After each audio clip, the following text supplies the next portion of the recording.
The Duke stood frozen at the altar, staring at the face he'd never wanted to see. Beautiful. That was the problem. He'd paid for a monster, scarred, hidden, easily ignored. Someone who'd fade into the shadows of his crumbling empire while he rebuilt it alone. Instead, violet eyes met his with something that made his blood run cold. Recognition. Not of him, but of the game. She smiled, slow and deliberate, like a card player revealing a royal flush. In that moment, Rowan Blackmore understood he hadn't married a victim. He'd married a wolf in bride's clothing, and she'd just locked the cage from the inside, with both of them in it. If you want to see how far this deception goes, stay until the end. Hit that like button and drop a comment with your city. I want to know how far this story travels. The church smelled like old money and older secrets. Rowan Blackmore stood at the altar with his spine rigid, jaw locked, hands clasped behind his back like a soldier awaiting execution. Which, in a way, he was. The pews behind him rustled with the cream of society. Duchesses dripping in pearls, viscounts with practiced smirks, baronesses fanning themselves despite the autumn chill.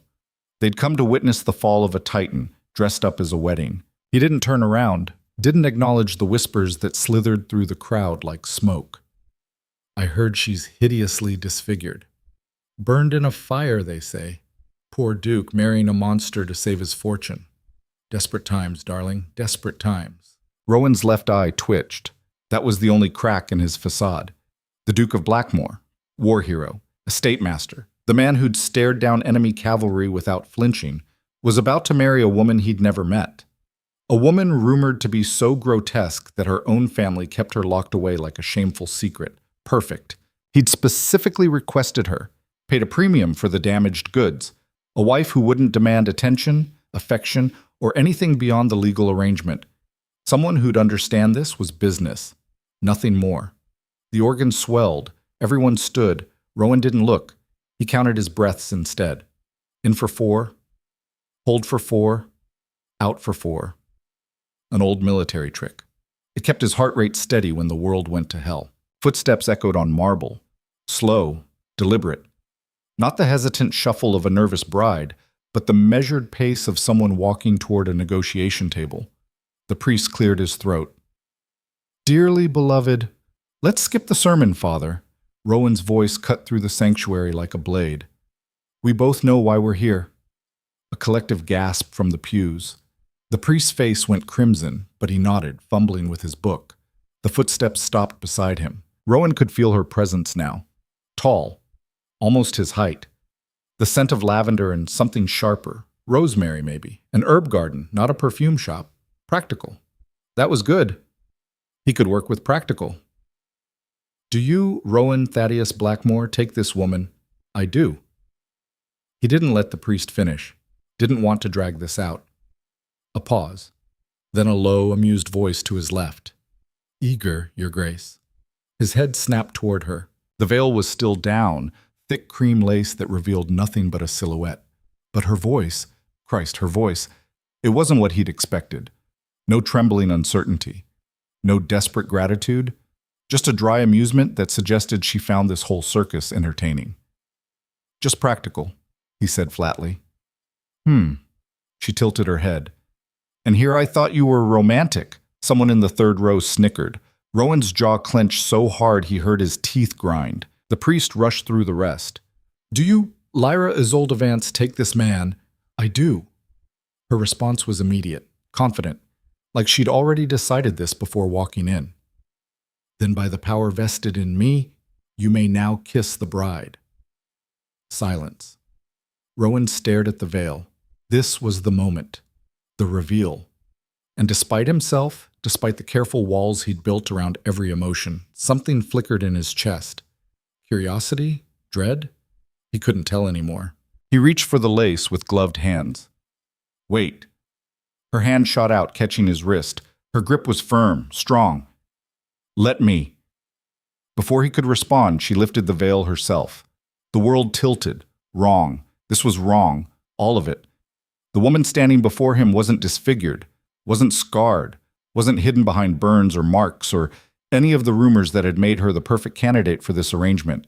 She was devastating. high cheekbones that could cut glass, skin like porcelain, smooth and flawless, dark hair swept back in an elegant twist that revealed a long, graceful neck. And her eyes, God, her eyes.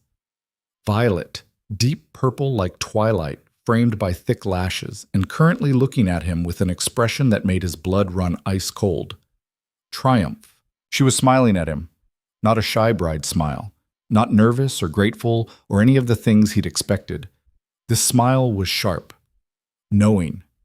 The smile of a chess player who'd just announced checkmate. Surprise, she said softly.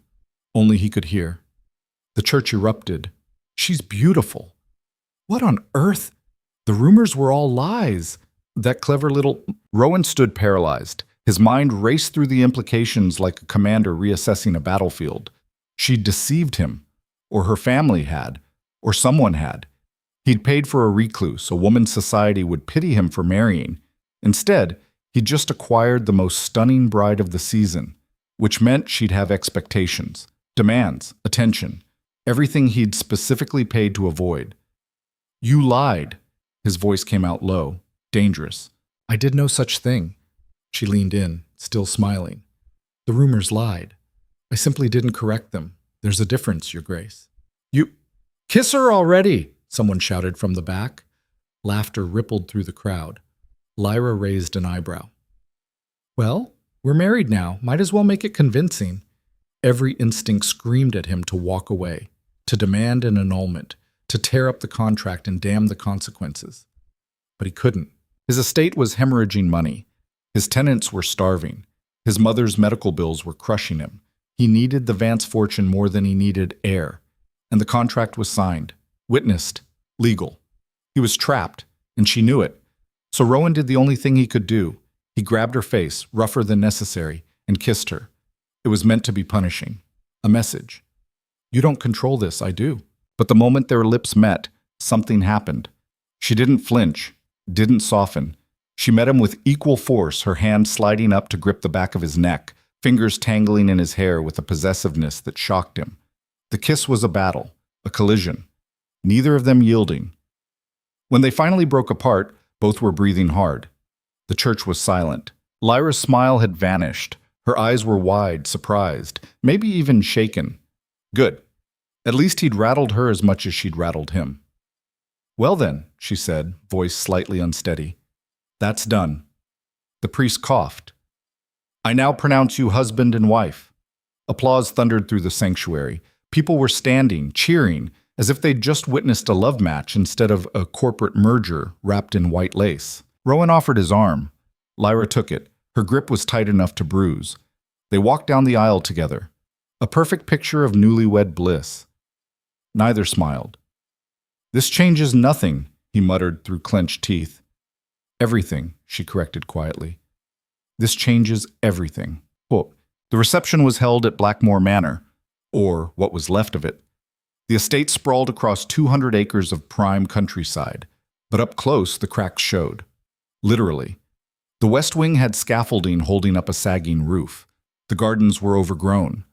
The ballroom's chandelier had missing crystals, leaving gaps like missing teeth. Rowan watched Lyra's face as the carriage pulled up the drive, waiting for disgust, disappointment, some reaction that would prove she was just another shallow society girl who'd married him for the title, not understanding what came with it.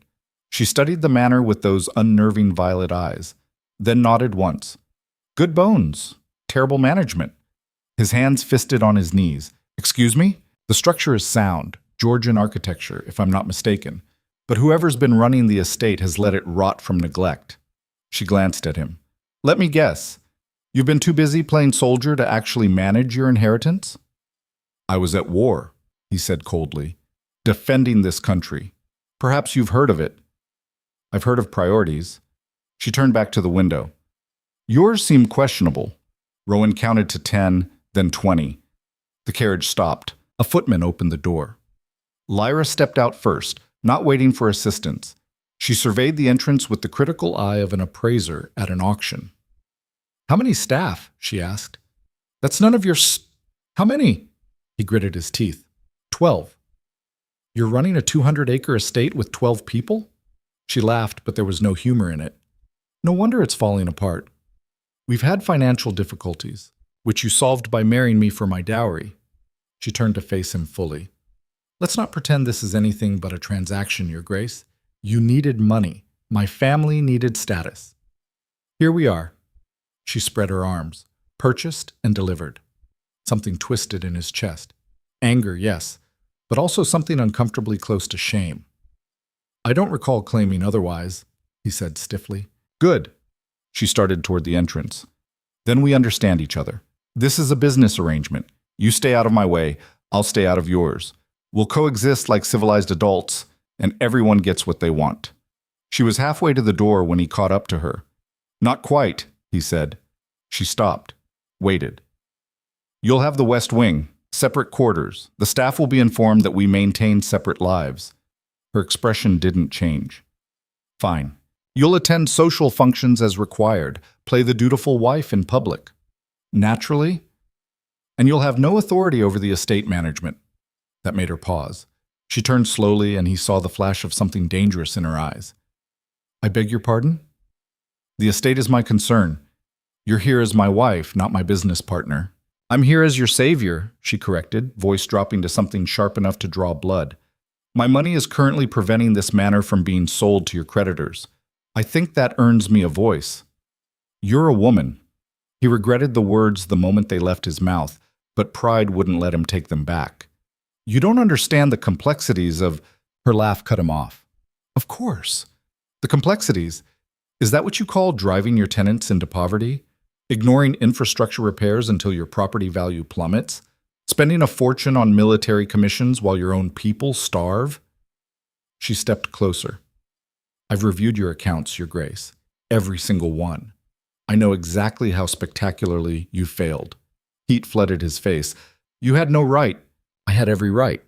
It's my money now, and I'll be damned if I watch you throw it away on more of your complex decisions. She brushed past him. The staff meeting is in 1 hour. Drawing room. Don't be late. She disappeared through the entrance. Rowan stood alone in the courtyard, fists clenched, jaw aching from how hard he was grinding his teeth. Beside him, his steward cleared his throat nervously.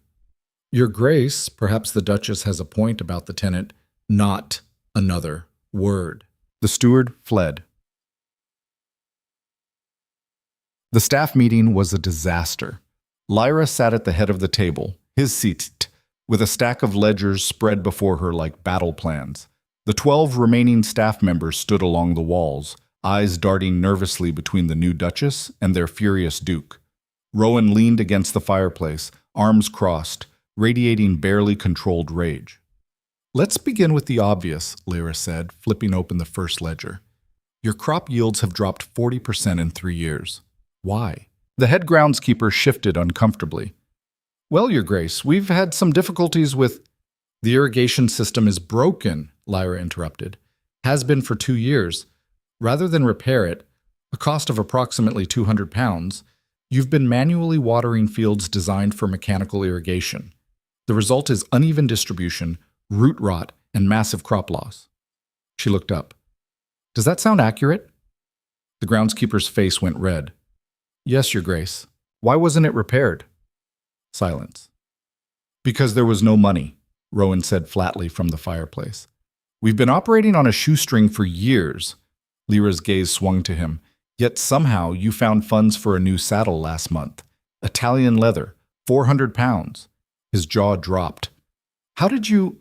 I told you, I reviewed everything. She turned back to the staff. Here's what's going to change. The irrigation system will be repaired immediately. We'll take out a short-term loan against next season's projected yields, which, with proper watering, should increase by at least 60%. She made a note. That will be paid back within 8 months. The groundskeeper looked stunned. Your Grace, with all respect, taking on more debt is how businesses grow, she finished. Smart debt, not vanity purchases. Another pointed look at Rowan. Next, the tenant cottages. Half are in violation of basic habitability standards. We'll begin repairs next week. We don't have the materials, the estate manager protested. We'll source them locally and negotiate payment plans with suppliers. Many are former tenants who left when conditions deteriorated. They'll be willing to return if we demonstrate actual change. She flipped another page. Which brings me to staffing. We need at least 25 people to properly run this estate. I'll be conducting interviews starting tomorrow. 25? Rowan pushed off the fireplace. Absolutely not. We can barely afford 12. You can't afford not to.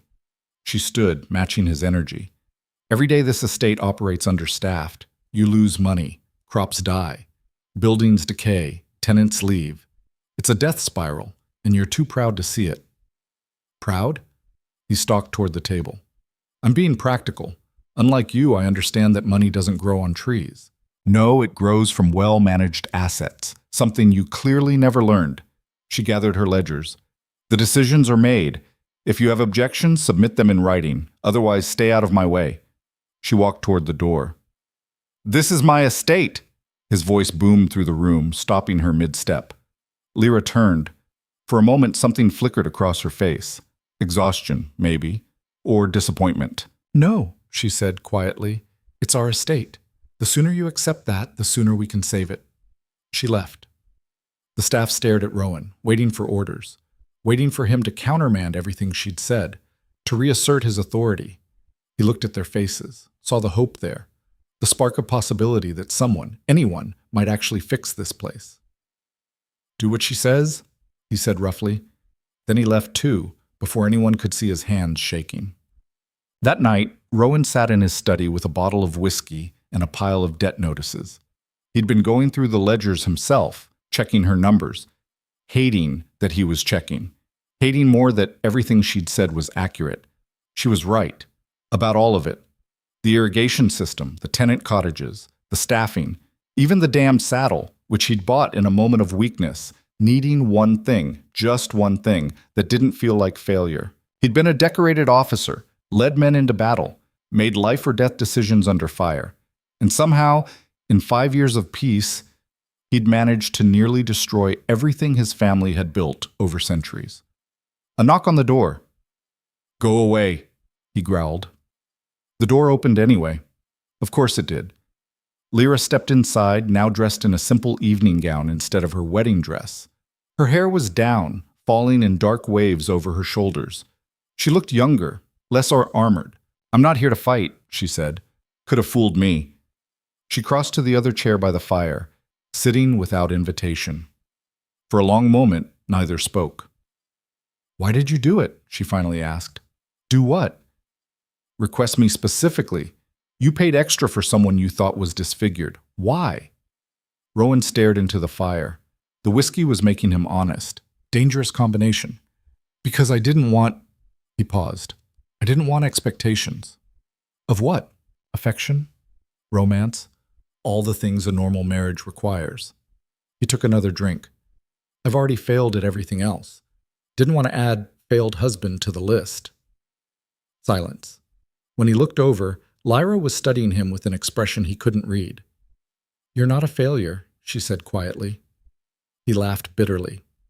Your speech this afternoon suggested otherwise. You're a soldier trying to be a peacetime lord. Different skills. You never learned them.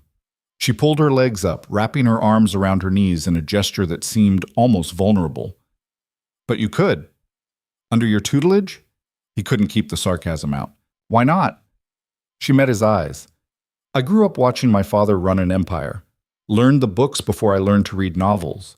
I know estates, numbers, management. She paused. You know honor, loyalty, how to lead people when everything's falling apart. We could balance each other. You mean you could fix my mistakes while I stand there looking decorative? I mean, we could be partners. She said it simply, like it was obvious. Rowan wanted to believe her. God, he wanted to. But trust was a luxury he'd stopped being able to afford around the same time the debt started piling up. I think you should go, he said. Hurt flashed across her face, brief but unmistakable. Of course. She stood. Separate quarters, separate lives. I remember. She headed for the door, then paused with her hand on the frame. For what it's worth, I didn't lie about the scars. He frowned. What? The rumors. They were true. Once. She turned slightly, and in the firelight, he saw it. a faint line along her jaw, barely visible. And when she shifted her hair, he glimpsed another mark along her neck. Faded. Old. But there. Burns? He asked quietly. Among other things. She didn't elaborate. I spread worse rumors to make sure no one would want me. Worked perfectly. Until you. A strange smile. Turns out someone specifically requesting damaged goods was the one scenario I didn't plan for. She left before he could respond. Rowan sat alone, staring at the door, mind racing. She'd been hurt, badly enough to scar, badly enough to hide. And he'd just asked for exactly that, someone broken enough to not expect anything from him. He picked up the whiskey bottle, put it down, picked it up again. They were both hiding, he realized, both running from something. She'd built walls out of rumors and deception. He'd built his out of duty and distance. And now they were trapped together, two damaged people in a manor that was falling apart around them, expected to somehow build a life from the wreckage. Outside, thunder rumbled. The first drops of rain hit the windows. Rowan thought about going after her, apologizing, trying to explain that his coldness wasn't about her but about the fear that if he let anyone close, they'd see just how completely he'd failed at everything that mattered.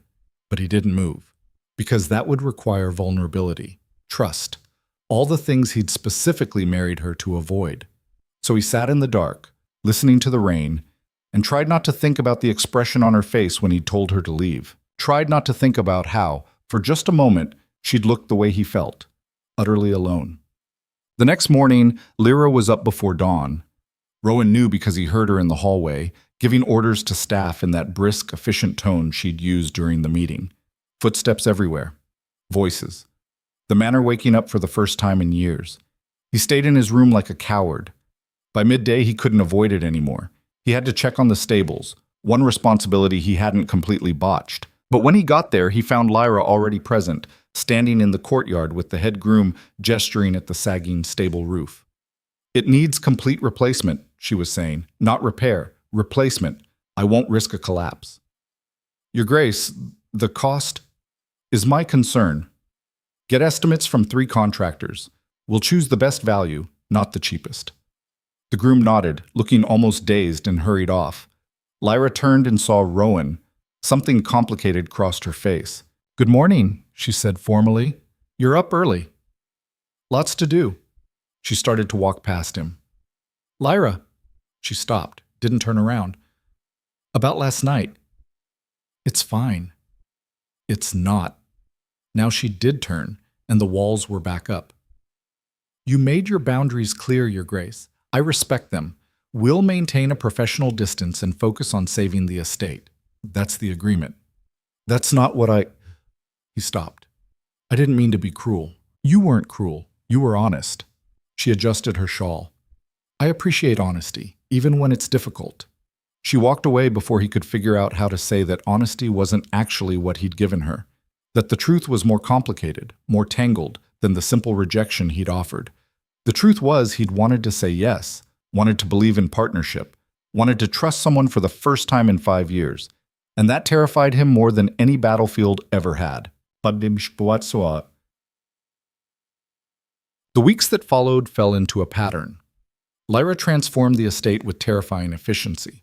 She hired new staff, negotiated with suppliers, implemented systems that should have been obvious but somehow weren't. The manor started to breathe again. Rowan watched from the sidelines, attended meetings when required, approved decisions that were already made, felt increasingly useless in his own home. They were civil to each other, polite. They took meals together when society required it, maintaining the performance of a functioning marriage.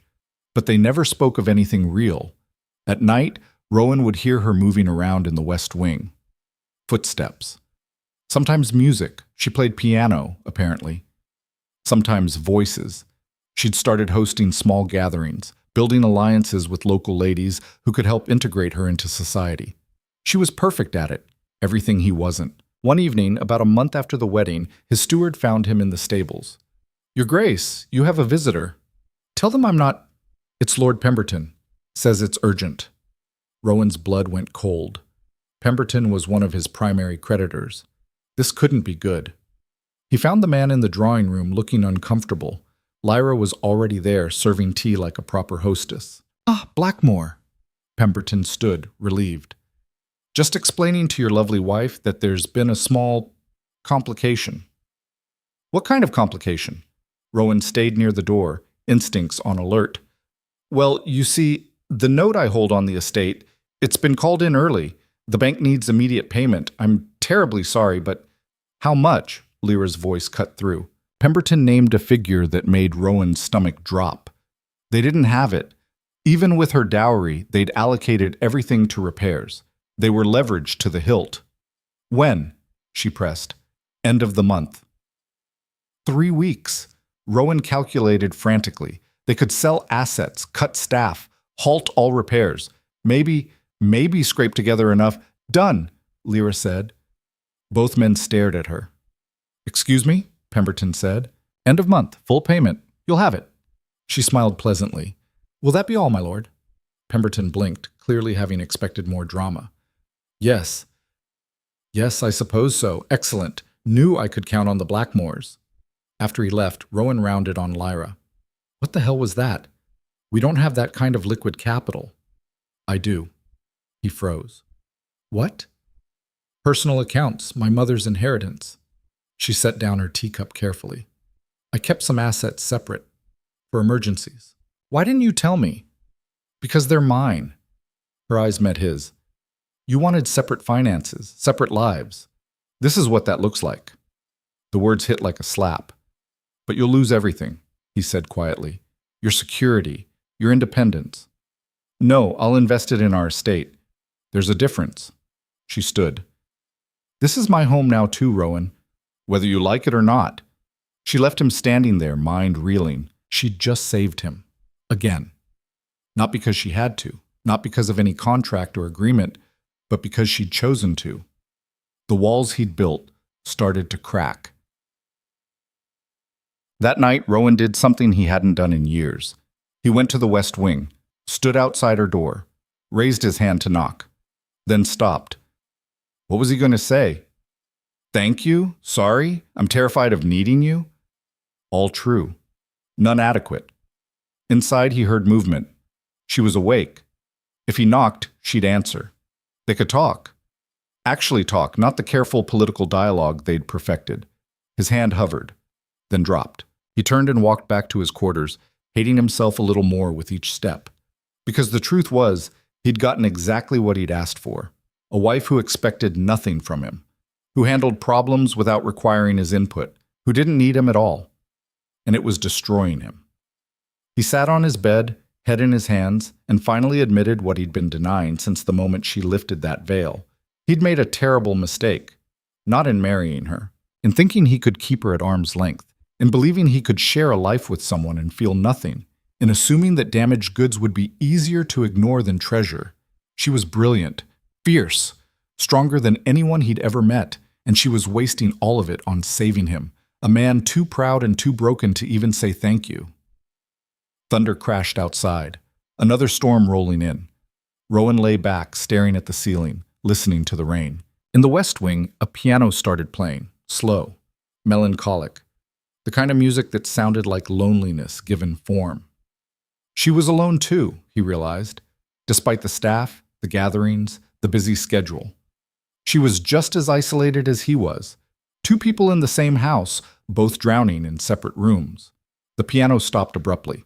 He waited, but it didn't start again. Eventually he slept, and dreamed of violet eyes looking at him with disappointment he'd earned and couldn't fix. When he woke the next morning, he found a note slipped under his door.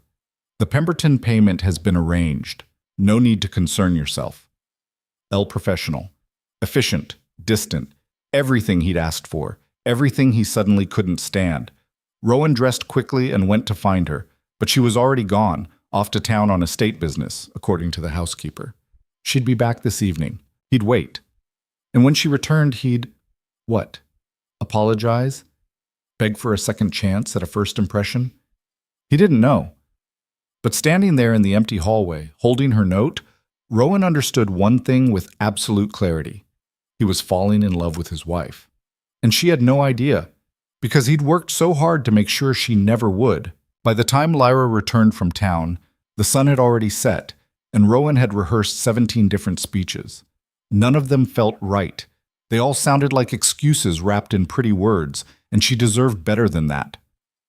He waited in the foyer like an idiot, pretending to review correspondence he'd already read 3 times. The door opened.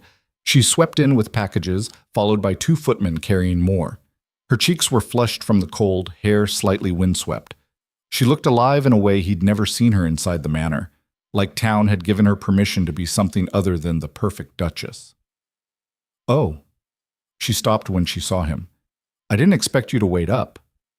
"I wanted to talk." Something shuddered behind her eyes. "About the payment? It's handled. The funds will transfer tomorrow." "That's not—" He set down the papers. "I wanted to thank you." Lyra blinked, then frowned slightly as if suspicious of the words. "You're welcome." The footman stood there awkwardly, arms full of packages. "That'll be all," Lyra said. They fled gratefully. Silence stretched between them like a rope pulled taut. "Was there something else?" she asked carefully. "Yes, 1,000 things, starting with 'I'm sorry' and ending with 'please don't give up on me yet.'" "No," he said instead. "That's all." Disappointment flickered across her face so quickly he almost missed it. "Then good night, Your Grace." She headed for the stairs. "Lyra." She paused, hand on the banister, but didn't turn around. "I'm trying," he said quietly. "I know I'm not good at this, any of it, but I'm trying." For a long moment, she didn't move. Then she looked back over her shoulder, and something in her expression cracked just enough for him to see the exhaustion underneath. "Trying would mean actually talking to me," she said. "Not polite distance, not formal gratitude, actual conversation, about things that matter." She shook her head. "But you can't do that, can you? Because that would require letting me in. And you'd rather burn this whole place down than risk that." The words hit like artillery fire. Accurate, devastating. "That's not fair, isn't it?" She turned fully now, and her eyes were bright with something that might have been anger or might have been unshed tears. He couldn't tell. "I've given you everything, Rowan. My fortune, my skills, my time. I've saved your estate, paid your debts, and asked for nothing in return except basic human decency. And you can't even manage that without looking like you're being tortured." "I never asked you to." "I know," her voice rose. "You never asked. You made that abundantly clear. You wanted a ghost, someone who'd exist in the margins of your life without disturbing anything." She laughed, but it sounded broken. "Well, congratulations. You're getting exactly what you paid for, a wife who knows when she's not wanted."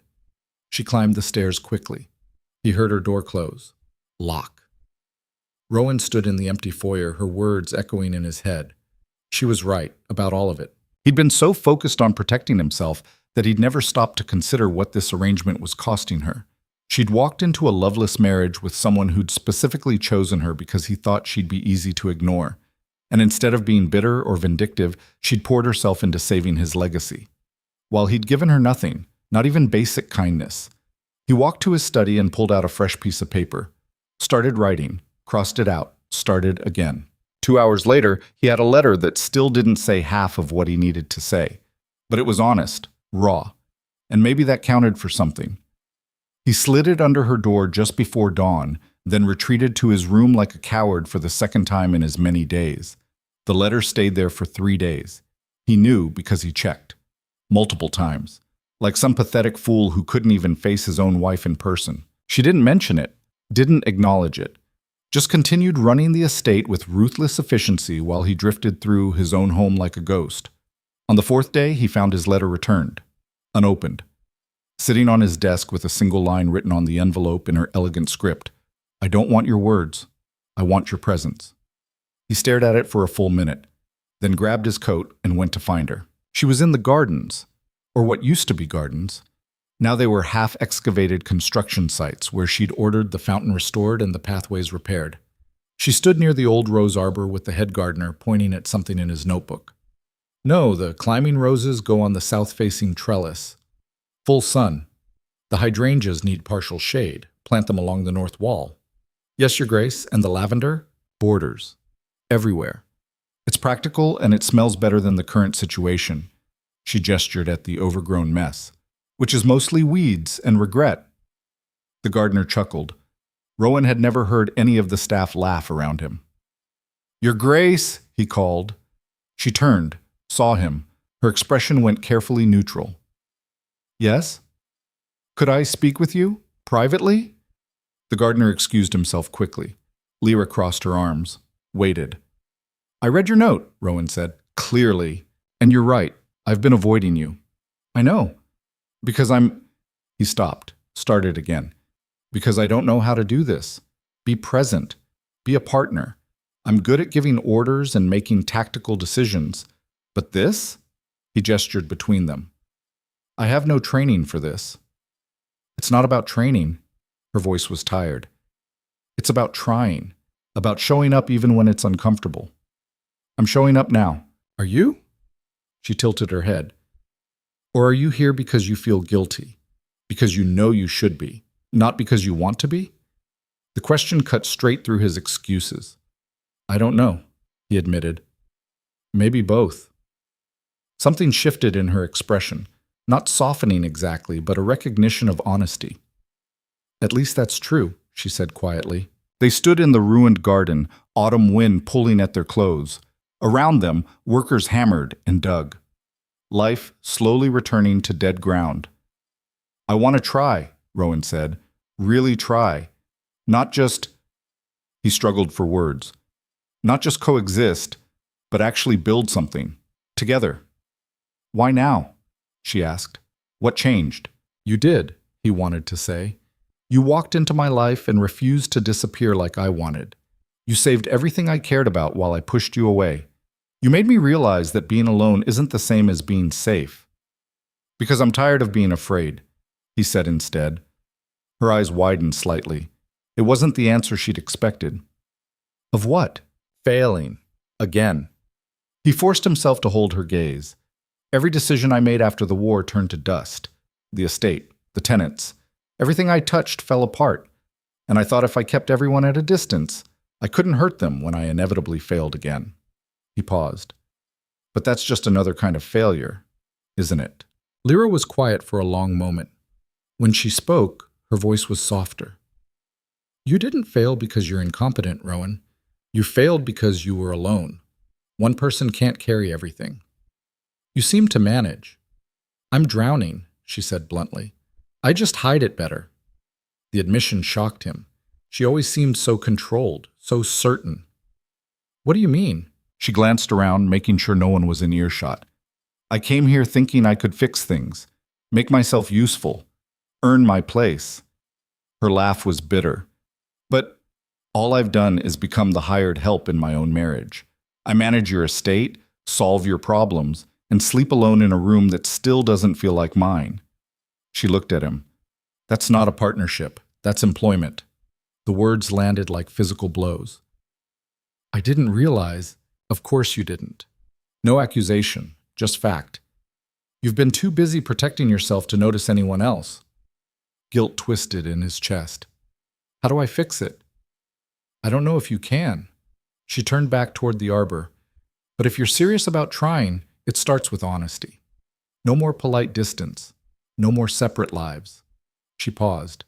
"And no more running away every time things get difficult." "I can do that. Can you?"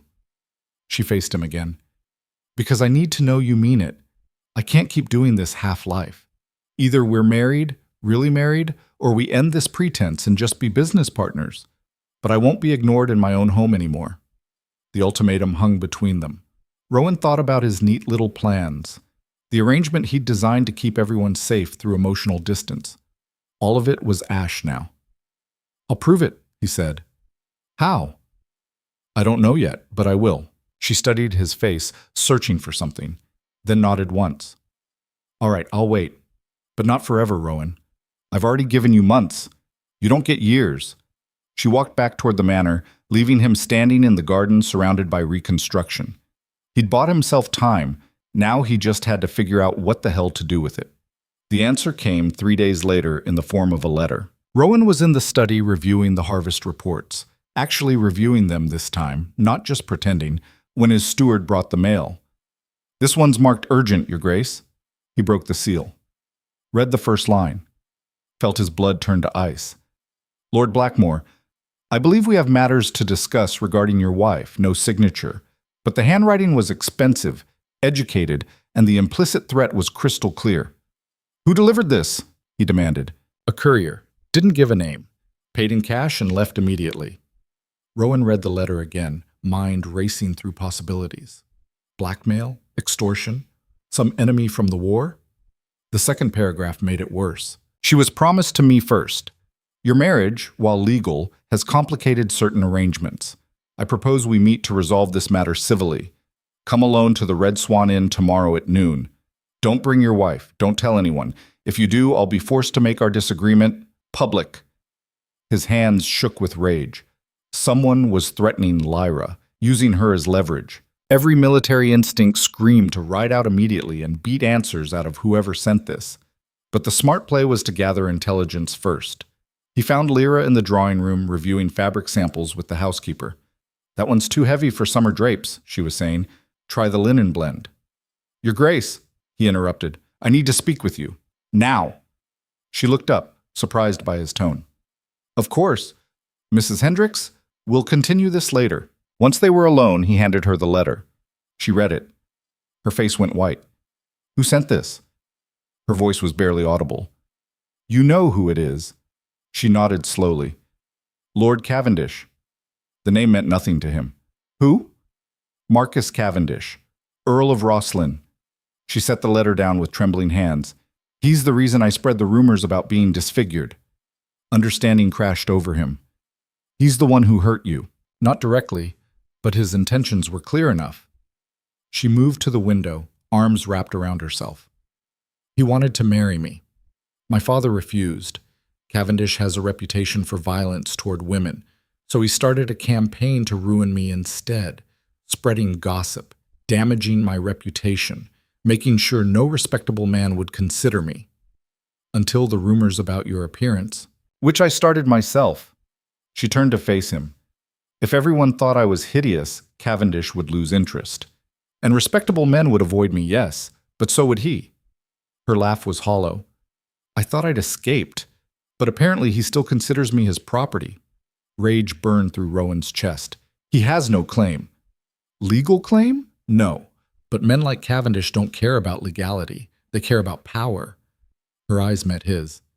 "You can't meet him. It's a trap." "I'm not afraid of him." "You should be." She grabbed his arm.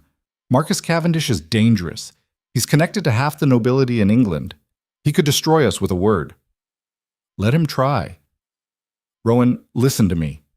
Her grip tightened. "This isn't a battlefield. You can't solve this with violence or honor. He'll use lawyers, reputation, social pressure, weapons you don't understand. Then teach me." He covered her hand with his. "You said you wanted a partnership. This is me asking for one. Tell me how to fight him your way." She stared at him, clearly torn between fear and something else. "Hope, maybe." "We ignore it," she finally said. "We don't respond. Don't give him the satisfaction of knowing he scared us." "That's not a solution. That's surrender." "No, it's strategy." She pulled away, pacing. "Cavendish wants a reaction, wants you to meet him so he can manipulate you. If we don't play his game, he has no power." Rowan shook his head. "He threatened you. I can't just—" "You can. You will." She stopped, facing him fully. "Because going to that inn is exactly what he wants, and I won't let you walk into danger for me." "Since when do you get to make that decision?" "Since it's my past he's weaponizing." Her voice rose. "This is my fight, Rowan, not yours. You're my wife. That makes it mine too." The words hung in the air. It was the first time he'd claimed their marriage as real, as something worth defending. Lyra's expression cracked. "You don't mean that." "I do. 2 weeks ago, you could barely stand to be in the same room with me. I was wrong." He stepped closer. "About everything. And I'm done running. From this, from you, from whatever Cavendish thinks he can do to us." He took her hands. "So tell me how to fight him. Not by hiding, but by winning." She looked down at their joined hands. When she spoke again, her voice was steadier. "There's only one way. We make him irrelevant." "How?" by becoming more powerful than he is. She met his eyes. Cavendish's weapon is social influence. We need to build ours higher, fast. The season doesn't start for months. Oh, we don't wait. We host something here, a major event. Invite everyone who matters. Show them that the Blackmores are not only solvent, but thriving. Once we have enough allies, Cavendish can't touch us without damaging himself. Rowan processed this. You want to throw a party while someone's threatening us? I want to throw the party of the season, make it impossible to ignore us. Her mind was clearly racing now, strategy taking over fear. We'll need at least 6 weeks to prepare. Can the manor handle it? The renovations aren't finished. They will be. We'll hire more workers, speed up the timeline. She pulled her hands free, moving to the desk and grabbing paper. Guest list first. We need influencers, political connections, anyone who owes Cavendish money or has reason to dislike him. Lyra. He caught her wrist. This is brilliant, but are you sure? Putting yourself in front of society after everything? I'm terrified, she admitted, but I'm more terrified of letting him control my life again. Her jaw set. I won't run anymore. I won't hide. If Cavendish wants a war, we'll give him one. On our terms. Pride swelled in his chest. This was the woman who'd walked into his life and refused to disappear, who faced down fear with strategy and turned threats into opportunities. All right, he said, we do it your way. But if he shows up, he won't. That's the point. She started writing names. We make ourselves so publicly successful that approaching us becomes social suicide. He loses without us ever acknowledging he existed. They worked through the night, planning, strategizing. For the first time since the wedding, they were genuinely partners. Not employer and employee. Not strangers coexisting, but allies building something together. By dawn, they had a plan. And by dawn, Rowan realized something else. Somewhere between her revelation about Cavendish and her fierce determination to fight back, he'd stopped falling in love with her. He was already there. The next morning, renovation on the manor tripled. Lyra drove the workers mercilessly, pushing deadlines that seemed impossible. The ballroom went from condemned to spectacular in 3 weeks. The gardens transformed from wild overgrowth to elegant landscape. Rowan worked alongside her, for once pulling his weight. He handled the logistics she hated: permits, labor contracts, supply chain. She handled the creative vision and social maneuvering. They still maintained separate quarters, but now they took breakfast together, discussed plans over lunch, worked side by side until midnight, surrounded by lists and sketches and mounting anticipation. The staff noticed the change. Whispers circulated, positive ones for once. The Duke and Duchess were actually working together, actually talking, almost like a real marriage. Invitations went out 4 weeks before the event. The response was immediate and overwhelming. Everyone wanted to come. 200 acceptances, Lyra said, scanning the replies, and we only invited 300. Is that good? It's unprecedented. She looked up from the desk, eyes bright. Rowan, this might actually work. He wanted to kiss her. Had wanted to for weeks now, but they'd built a working relationship on respect and partnership. He wasn't about to jeopardize that with feelings she might not return. You did this, he said instead. Not me. We did this. She stood, moving around the desk. I had the idea. You made it possible. That's partnership. They were standing close now, close enough that he could see the flecks of blue in her violet eyes, close enough to notice she was breathing faster. Lyra! A knock on the door. They sprang apart like guilty teenagers. Enter, Rowan barked. The steward looked apologetic. Your Grace, there's a gentleman here to see you. Says it's urgent, a Lord Cavendish. The name dropped like a stone. Lyra went pale. He's here? In the foyer, Your Grace. Shall I send him away? Every instinct screamed yes, but Rowan looked at Lyra and saw something unexpected in her eyes. Not fear, fury. No, she said quietly. We'll see him, together. Lyra, you don't have to. Yes, I do. She straightened her spine. I'm done hiding from him. Let's end this. They walked to the foyer side by side. Marcus Cavendish was everything Rowan expected, and worse. Tall, handsome in a predatory way, with cold eyes that assessed everything like potential prey. He smiled when he saw them. Blackmore, And the lovely Lyra. His gaze lingered on her in a way that made Rowan's fists clench. Marriage suits you, though I must say I'm disappointed you didn't wait for me. Lord Cavendish, Lyra said coolly, this is unexpected. Is it? I did send a letter. He glanced at Rowan. Though I expected to meet with your husband alone, we have matters to discuss. Anything you say to me, you say to both of us, Rowan said. How modern. Cavendish's smile didn't reach his eyes. Very well, I'll be direct. Your marriage is inconvenient for me, Duchess. There were arrangements made with your father, promises. My father refused you, Lyra said flatly, after certain financial incentives changed his mind. Cavendish pulled out a document. This is a signed agreement stating you would be my wife, predating your current marriage by 2 years.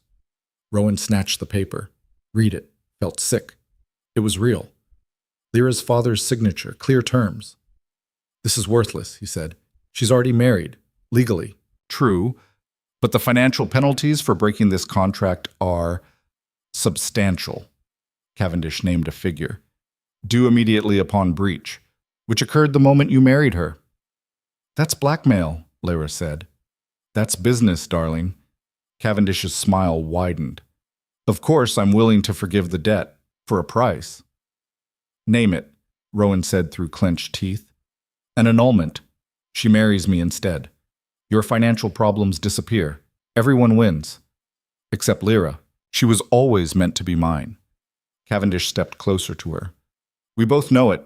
This little rebellion is charming, truly, but it's time to come home.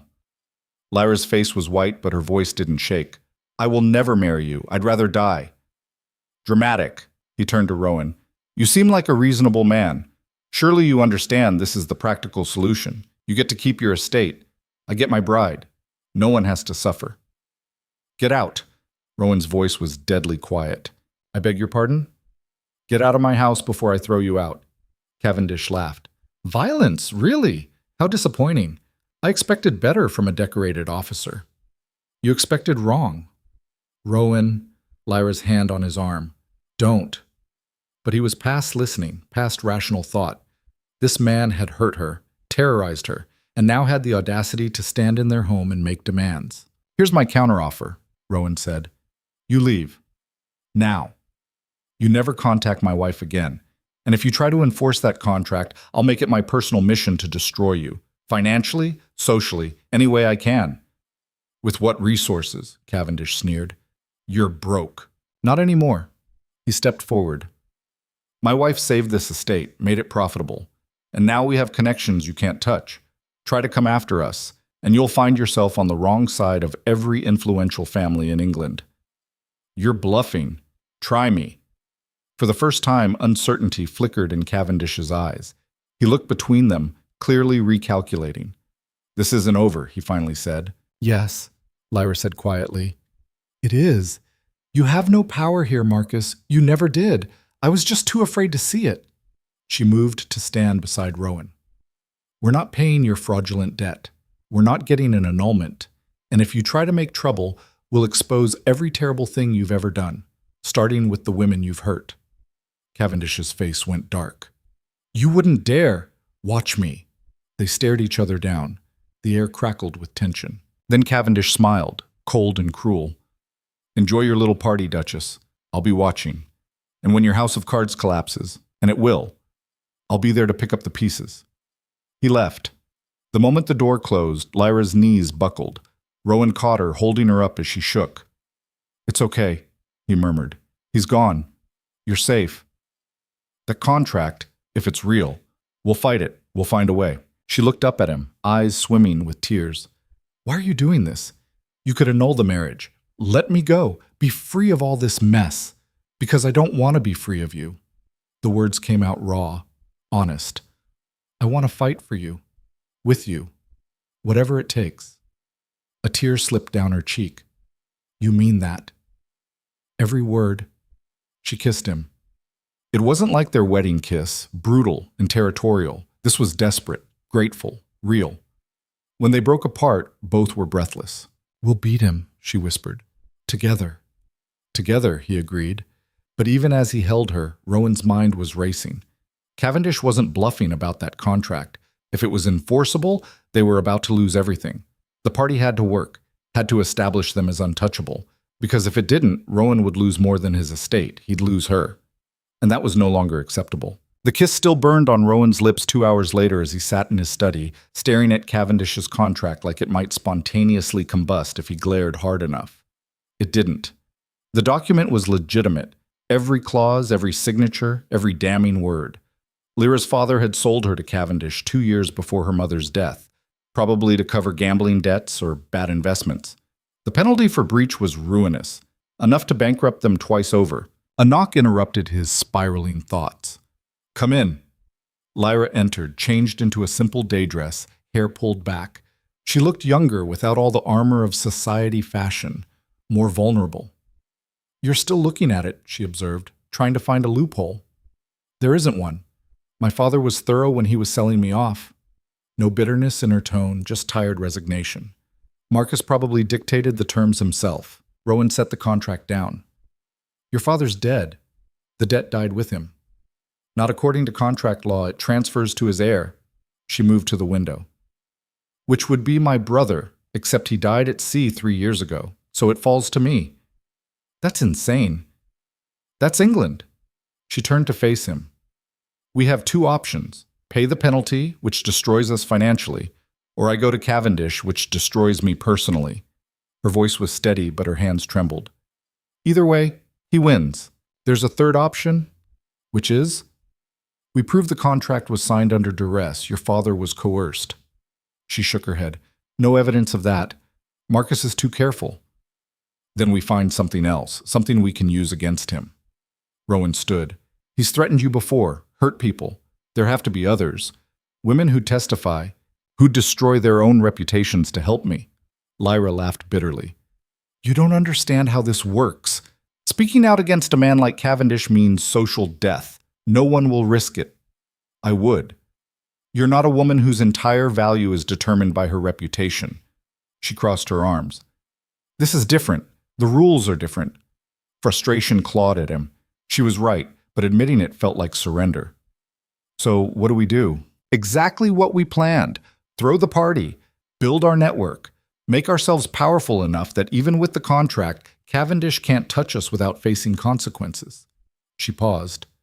"And hope it's enough." "Hope isn't a strategy." "No, but it's all we have." The next 3 weeks were a controlled hurricane.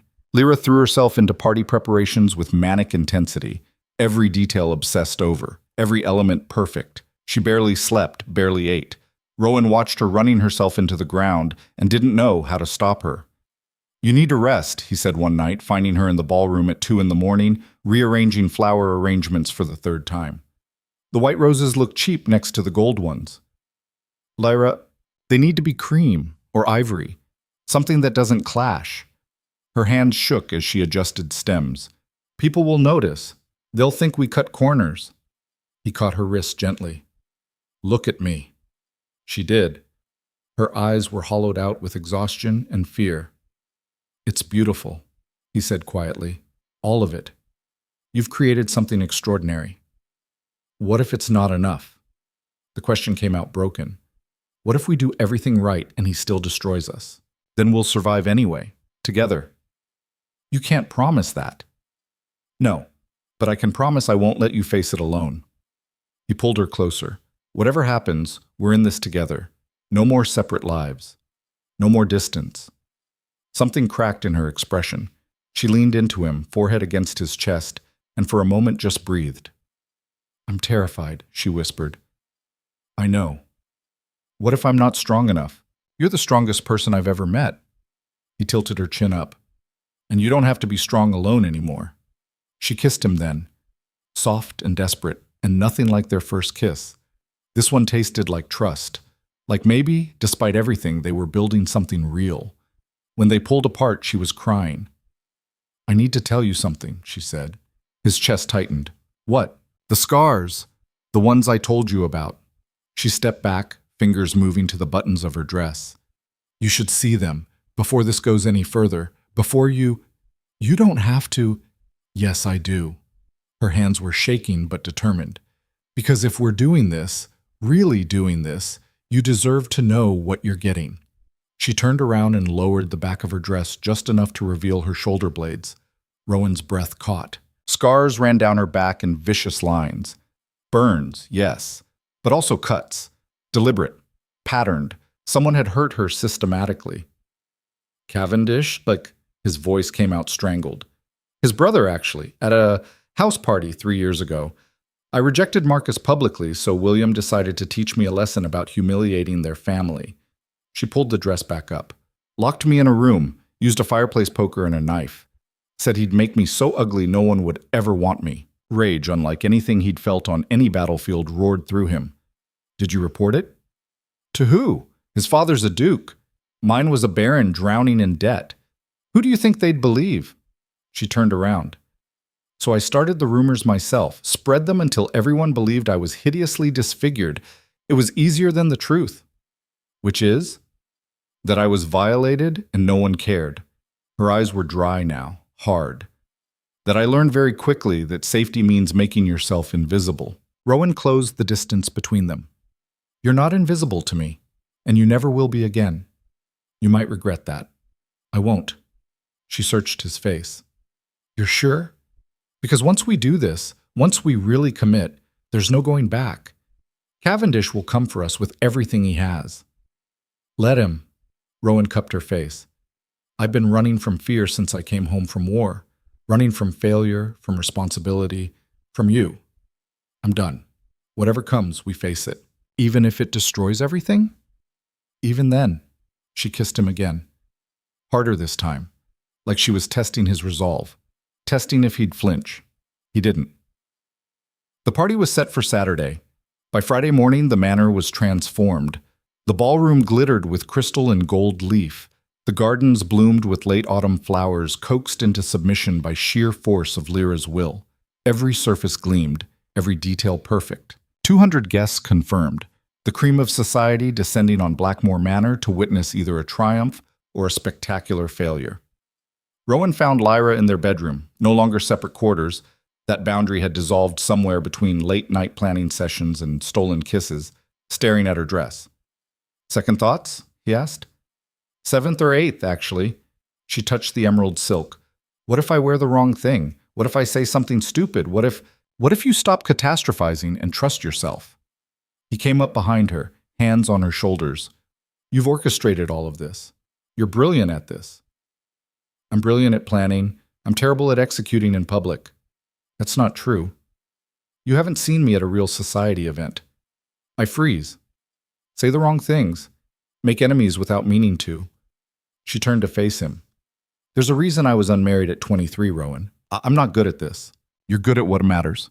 Everything else is performance. Performance is all that matters to these people. He kissed her forehead. Then we'll perform together. I'll be right beside you the entire time. Promise? Promise. Saturday arrived with cruel perfection. Clear skies, perfect temperature, every element aligned.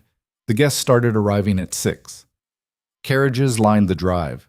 Nobility in their finest, jewelry glittering, gossip already flowing like champagne. Rowan and Lyra stood at the entrance, greeting each arrival. He watched her transform into the perfect duchess, gracious, charming, every word calibrated, but he could feel the tension in her body when his hand rested on the small of her back. The Ashfords, the butler announced. Rowan recognized the name. Minor nobility, but connected to half of Parliament. Lady Ashford swept in, assessing everything with sharp eyes. My dear Duchess, what an enchanting venue, and you've renovated so quickly. However did you manage? Hard work? An excellent staff, Lyra said smoothly. I believe in investing in quality. How refreshing. Most young wives just spend their husband's money on frivolous things. A pointed glance at Lyra's dress. I prefer to invest it in things that generate returns, Lyra replied, like restoring heritage properties and supporting local craftsmen. Though I do enjoy the occasional frivolous silk, she smiled. One must have some vices. Lady Ashford laughed, a genuine sound. I like you, girl. Don't let these vultures intimidate you. She moved on. Lyra let out a breath. See, Rowan murmured, you're brilliant at this. That was one person. There are 199 more, and you'll charm every single one. More arrivals. More performances. Lyra navigated it all with increasing confidence. By the time the last guest arrived, she was almost enjoying herself. Then the butler announced, "Lord Marcus Cavendish." Everything stopped. Rowan felt Lyra go rigid beside him, felt her breathing accelerate. Cavendish swept in wearing a predatory smile. "Duchess, Duke, thank you for the invitation." "We didn't invite you," Rowan said flatly. "Didn't you?" Cavendish produced an invitation. "I'm certain this arrived at my estate last week." Lyra's face went white. Someone had forged their invitation, sent it deliberately. "Nevertheless," Cavendish continued, "here I am, ready to celebrate your success." His eyes fixed on Lyra. "You look stunning, darling. Green suits you." "Lord Cavendish," she said, voice tight. "How unexpected. Life is full of surprises." He moved past them into the ballroom. "I do hope the evening proves entertaining." Rowan started after him, but Lyra's grip on his arm stopped him. "Don't," she whispered. "Not here. Not now. He can't just... He already has. Making a scene only helps him." She straightened her spine. "We continue as planned. Ignore him. Focus on everyone else." "Lyra, trust me. Please." He wanted to drag Cavendish out by his neck. But Lyra was right. Violence would only prove Cavendish's narrative. That Rowan was unstable, that the marriage was a mistake. So he swallowed his rage and followed her into the ballroom. The party was a success, undeniably, spectacularly successful. People praised the renovations, the music, the food. Connections were made. Alliances formed. By midnight, half the guests had privately expressed interest in investing in the estate or partnering on business ventures. Everything Lyra had hoped for was materializing, except Cavendish lurked at the edges like a storm cloud, watching, waiting. Rowan kept Lyra close, one hand always touching her, her waist, her hand, her shoulder. A constant reminder that she wasn't alone. Around 1 a.m, he went to get them drinks. When he returned, Lyra was gone. Panic spiked. He scanned the ballroom. No sign of her. "Your Grace." A young woman he didn't recognize. "The Duchess went to the library, said she needed air." He found her there, staring out the window at the gardens below. "You disappeared," he said. "Needed a moment. Too many people." She didn't turn around.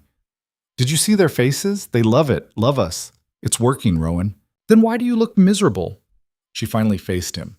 "Because he's here, in our home, watching, and I can't stop feeling like a mouse being circled by a hawk." "We can ask him to leave."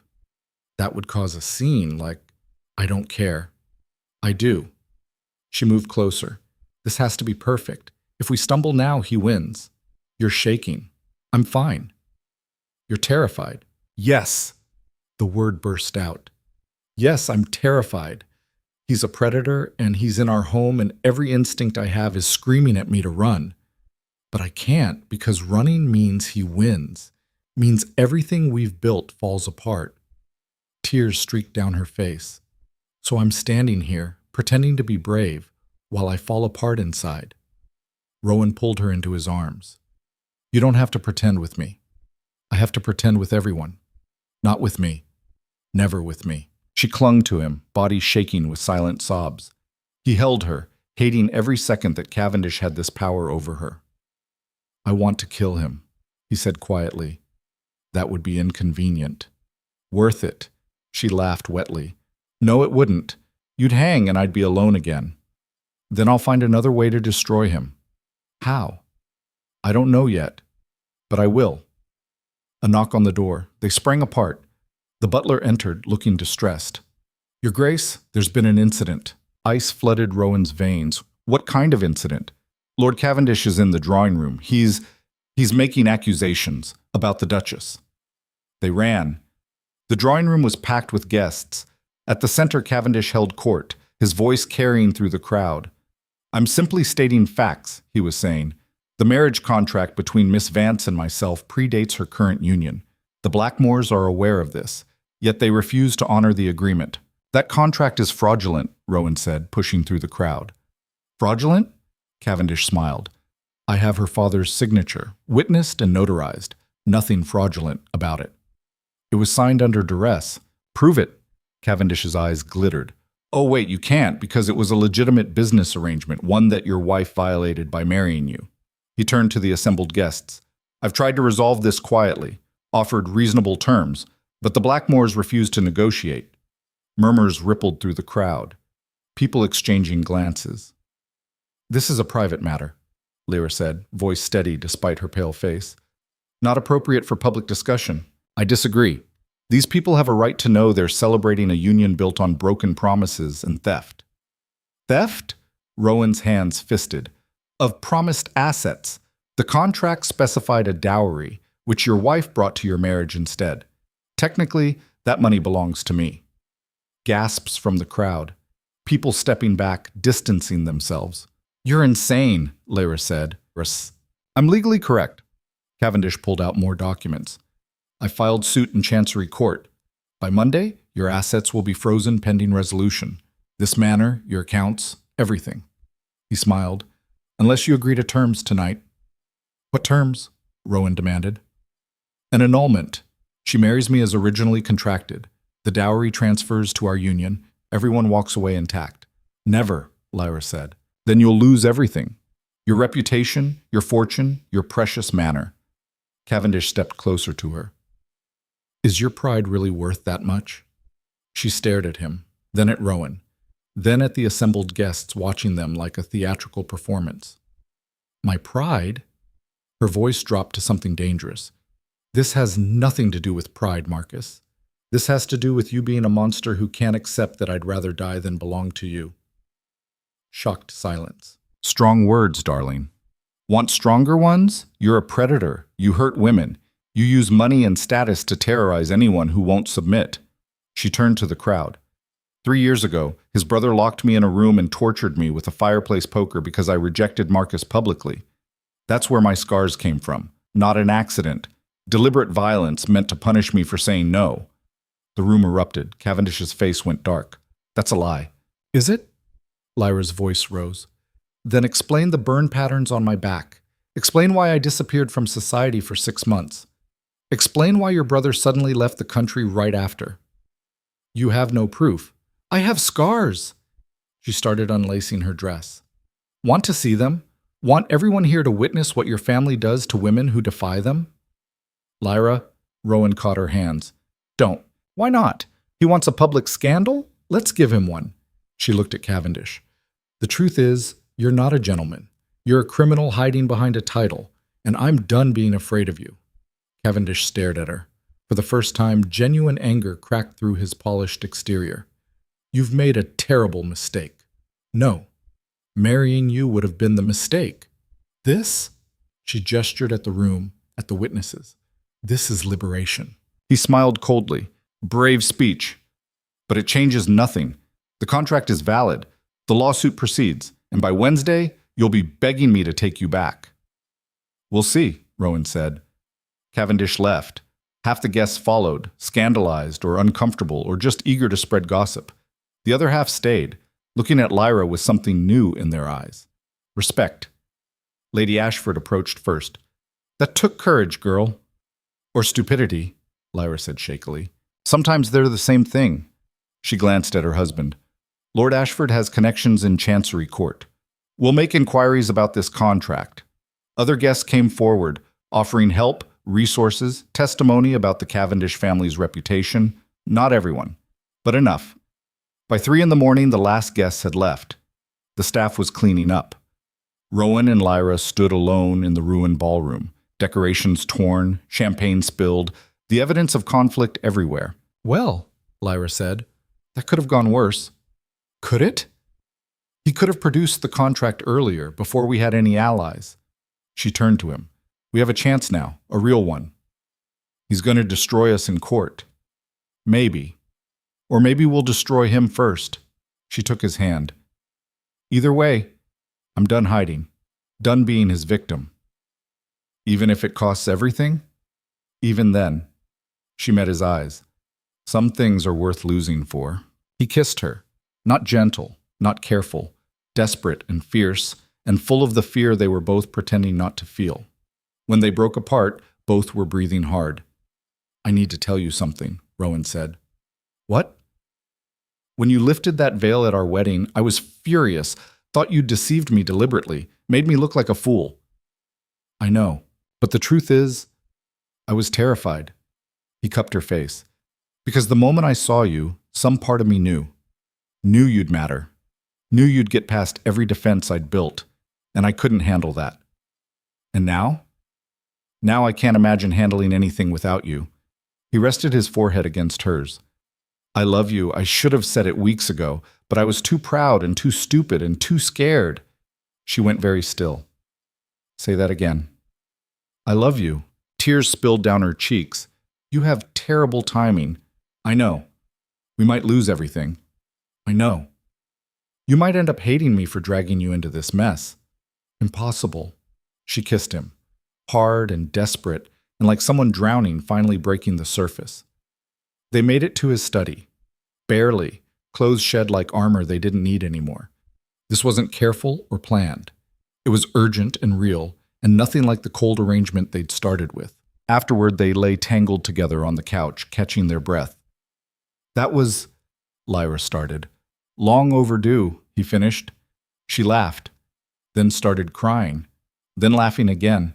We're insane. We just declared war on one of the most powerful families in England right before possibly losing everything. Probably should have thought that through. Probably. They held each other as dawn crept through the windows. Monday arrived with brutal efficiency. The lawsuit hit exactly as Cavendish promised.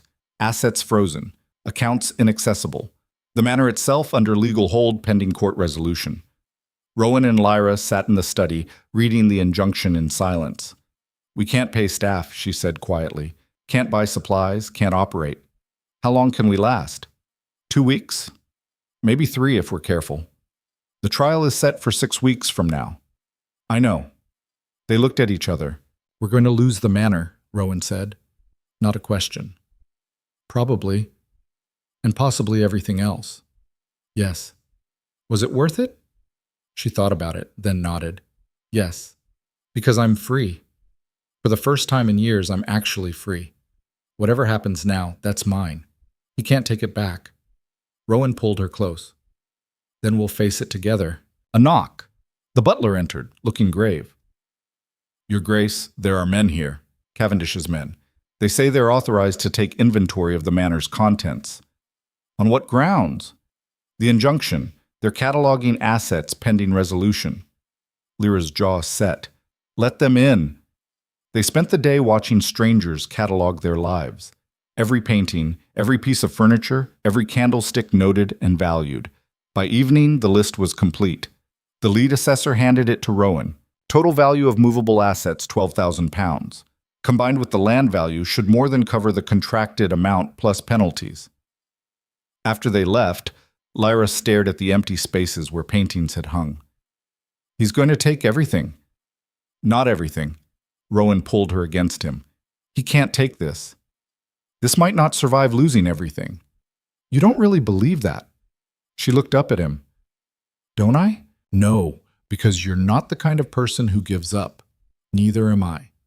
He tilted her chin up. We'll find a way, even if we have to start over with nothing. That's naive. Probably, but I'm choosing to believe it anyway. She buried her face in his chest. I'm so tired. I know. I don't know if I can fight anymore. Then I'll fight for both of us. They stood there as darkness fell, holding each other in their crumbling empire. That night, Rowan couldn't sleep. He kept running scenarios, legal strategies, financial maneuvers. None of them worked. Cavendish had them cornered. Around 2 a.m, he heard something. Movement in the hallway. He grabbed a candlestick and went to investigate. The library door was open. Someone was inside. He approached silently, ready to confront whoever. Lyra sat at the desk, surrounded by papers, writing frantically. What are you doing? He asked. She jumped. Nothing. Go back to bed. He moved closer, saw what she was writing, letters, dozens of them, to newspapers, magistrates, members of parliament, detailing everything, the torture, William Cavendish's crimes, Marcus's threats, every terrible thing the family had done. Lyra, what is this? She didn't look up. Insurance. If we're going to lose anyway, I'm taking him down with us. This will destroy your reputation. I don't care. She kept writing. He thinks he's won, thinks I'll stay silent to protect myself, but I'm done protecting anything except what matters. She finally looked at him. I'm going to burn his world down, even if mine burns with it. Rowan stared at her, this fierce, broken, brilliant woman who'd decided scorched earth was preferable to surrender. All right, he said. All right? If you're burning things down, I'm helping. He sat down and grabbed paper. Where do we start? She smiled. It wasn't a happy smile. It was the smile of someone who'd decided fear was more expensive than courage. We start with the truth, she said. All of it. They wrote until dawn, page after page of testimony. Evidence, accusations, everything they could remember or document. When the sun rose, they had a pile of letters ready to send. Once these go out, there's no going back, Rowan said. I know. He'll retaliate, might try to hurt you. Let him try. Her eyes were hard. I'm not running anymore. They sealed the letters, addressed them, gave them to a trusted courier with instructions to deliver them all simultaneously. Then they waited. 2 days later, the first story broke. A scandal sheet published details about William Cavendish's accident 3 years ago. How he'd left England abruptly. How there were whispers of assault. The next day, a more reputable paper picked it up. Then another. By the end of the week, half of London was talking about the Cavendish family's dark secrets. Marcus appeared at their door on a Thursday, fury radiating off him like heat. You've made a grave mistake, he said. Have I? Lyra stood in the doorway, blocking him from entering. Funny, I feel lighter than I have in years. You've humiliated my family. I've told the truth. There's a difference. I will destroy you for this. Completely. You already tried. This is me returning the favor. She smiled. How does it feel? Being the one everyone's talking about. Being the subject of gossip and judgment. His face went purple with rage. You think you've won? The trial is still happening. I'm still taking everything you have. Then take it. It's just money, just property. She stepped closer. But you can't take my voice. Can't silence me anymore. And that's what really terrifies you, isn't it? That I'm not afraid. He grabbed her wrist. You should be. Rowan appeared behind her. Let go. Or what? You'll hit me? In front of witnesses? Cavendish gestured at the servants watching from windows. Please try. Rowan didn't hit him. Instead, he pulled out a small card, handed it to Cavendish. What's this? The name of every woman your family has hurt. There are 17 of them. They're all willing to testify now, because Lyra gave them permission to stop being afraid. Rowan's smile was cold. So go ahead. Take our money. Take our home. But know that when you do, 18 women are going to stand up in court and tell the world exactly who you are. Cavendish stared at the card. His hand shook. You're bluffing. Try us. For a long moment, no one moved. Then Cavendish threw the card at them and left, slamming into his carriage. They watched him disappear down the drive. Did we just win? Lyra asked. I don't know, maybe. She turned to him. I don't actually have 17 women. I have 4. I know, but he doesn't. Rowan pulled her close. We're gambling everything on a bluff. That's insane. Yes. She started laughing, then crying, then kissing him with desperate relief and terror mixed together. A week before the trial, everything exploded. William Cavendish returned to England and brought his own testimony against his brother. The scandal consumed London. A duke's son testifying that his family had covered up assaults, paid off victims, destroyed evidence. Naming names, providing dates. Marcus Cavendish disappeared. Rumor said he'd fled to the continent. The lawsuit was dropped. The assets unfrozen. They'd won. Except Lyra stood in the manor's foyer, staring at nothing, and didn't look victorious. We should celebrate, Rowan said carefully. Should we? You did it. Destroyed him without losing yourself. Did I? She turned to him. Her eyes were hollow. Because I feel like I lost something anyway. I just don't know what yet. He pulled her into his arms. She didn't resist, but didn't lean in either, just stood there, disconnected. Talk to me, he said. I wanted him to suffer. Wanted to watch him burn. Her voice was flat. And he is. His reputation is destroyed. His family's disgraced. Everything I hoped for. But I don't feel better. I feel empty. She pulled back. Like I won the battle, but can't remember why I was fighting. Because he hurt you. And now he's hurt. But it doesn't undo what happened. Doesn't erase the scars or give me back the years I spent hiding. She moved to the window. I thought revenge would feel different. Cleaner. Rowan didn't know what to say. This wasn't the victory speech he'd imagined. Lyra, I need time. She cut him off gently. Time to figure out who I am when I'm not running or fighting or surviving. I've been in crisis mode so long, I don't know how to just exist. Fear spiked through him. Are you leaving? No, never. She looked at him. But I need you to understand something. Winning didn't fix me. I'm still broken, still scared, still damaged. I know. Do you? Because you look at me like I'm strong, like I'm this fierce warrior who conquered her demons. But I'm not. I'm just a traumatized woman who got lucky. He crossed to her, took her hands. You're not broken. You're surviving. There's a difference. Is there? Yes. He held her gaze. Broken things don't fight back, don't build empires or destroy enemies. They just break. You're battered and scarred and exhausted, but you're not broken. Tears spilled down her cheeks. I want to believe that. Then let me believe it for you, until you can believe it yourself. She collapsed against him, finally letting herself fall apart. And he held her through it, this woman who'd saved his estate and his life, and possibly his soul, while she grieved for the girl she'd been before monsters taught her to hide. The next morning, a messenger arrived. Urgent letter for the Duke. Rowan opened it, read 3 lines, felt his blood turn to ice. Lyra! He called. She appeared from the breakfast room. What's wrong? He handed her the letter. She read it, went white. The contract may be void, but I'm not finished. You took everything from me. Now I'll take everything from you. Starting with the manor. I've purchased your mortgage from the bank, full payment due in 30 days or I foreclose. You may have won the battle, Duchess, but the war isn't over. MC.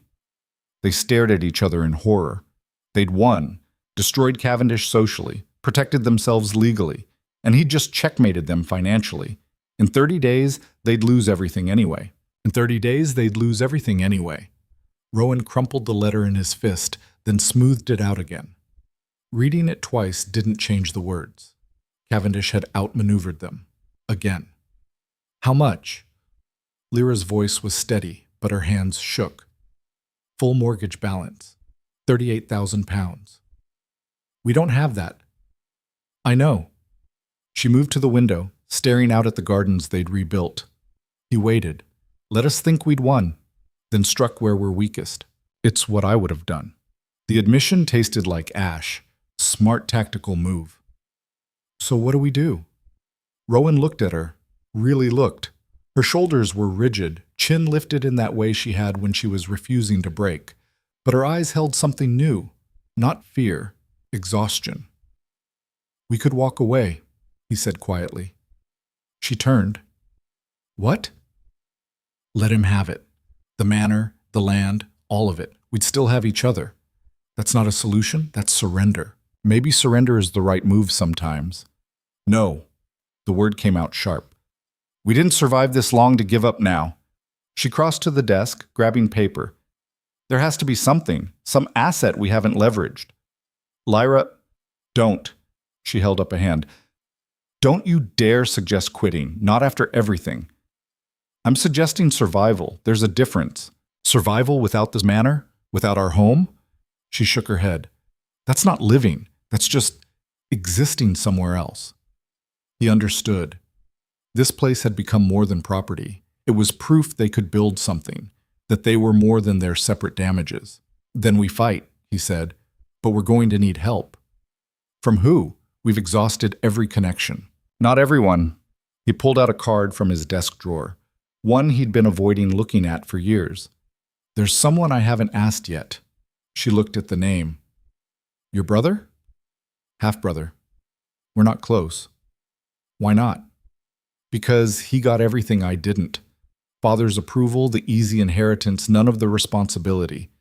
Old bitterness crept into his voice. He's also obscenely wealthy and loves reminding me of it. But he'd help? Maybe. If I beg. The thought made him nauseous. He'll make me grovel. It's how he operates. Lyra studied his face. You don't have to do this. Yes, I do. He pocketed the card. For us, I'd do worse. The ride to London took 6 hours. Rowan spent every minute rehearsing what he'd say, how he'd swallow his pride and ask for help from the one person he'd spent a lifetime resenting. His brother's townhouse was obscene. 4 stories of gleaming marble in Mayfair, servants everywhere, the kind of wealth that made the Blackmore estate look like a cottage. The butler showed him to the drawing room. Rowan waited, feeling like a supplicant in church. Well, well. His brother appeared, Richard, 3 years younger and looking like he'd never experienced hardship in his life.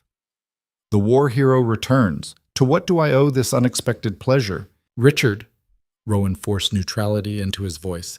Thank you for seeing me. Wasn't sure I would. You've ignored my letters for 5 years.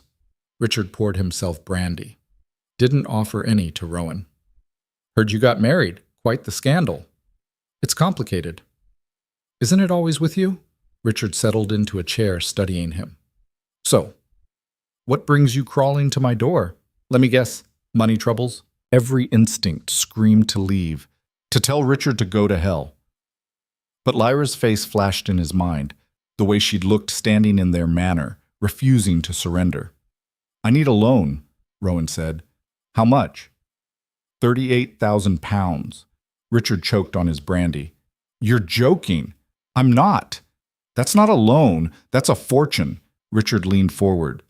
What could you possibly need that much for? Rowan explained. The mortgage, Cavendish. All of it. Richard listened with growing amusement. So let me understand, Richard said when he finished. You married a woman to save your estate, got into a war with a powerful earl, destroyed his reputation, and now he's about to take everything anyway? He laughed. That's almost poetic. Will you help or not? Why should I? Richard stood, moving to the window.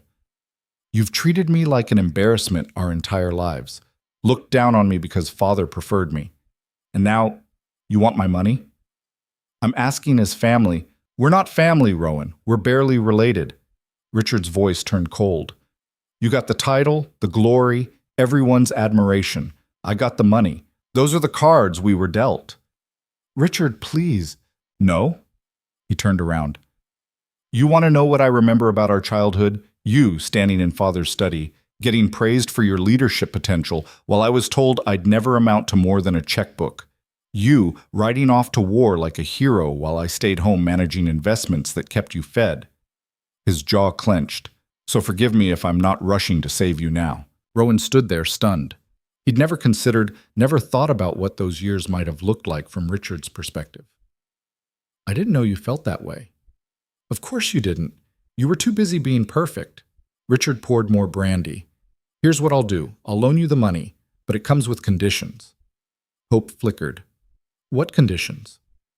First, I want 49% ownership of the estate. Not controlling interest, but enough that I'm actually invested. Rowan's chest tightened. Sharing ownership meant sharing decisions, sharing power, everything he'd fought to maintain. What else? You admit that father was wrong. About both of us. Richard's eyes were hard. Say it out loud. That you weren't the perfect son, and I wasn't worthless. The request was petty, childish even. But looking at his brother's face, Rowan saw the years of accumulated hurt underneath. He was wrong, Rowan said quietly. About everything. You were never worthless, and I was never perfect. Just better at hiding my failures. Something shifted in Richard's expression. You mean that? Every word. And he did. I've spent 5 years proving how spectacular I am at failing. You actually built something. I tore mine apart through incompetence and pride. Richard was quiet for a long moment. Then he drained his brandy. 49% ownership, papers drawn up by my solicitor. And you send me quarterly reports on the estate's management. Done. I'll have the funds transferred tomorrow. Richard extended his hand. Try not to make me regret this.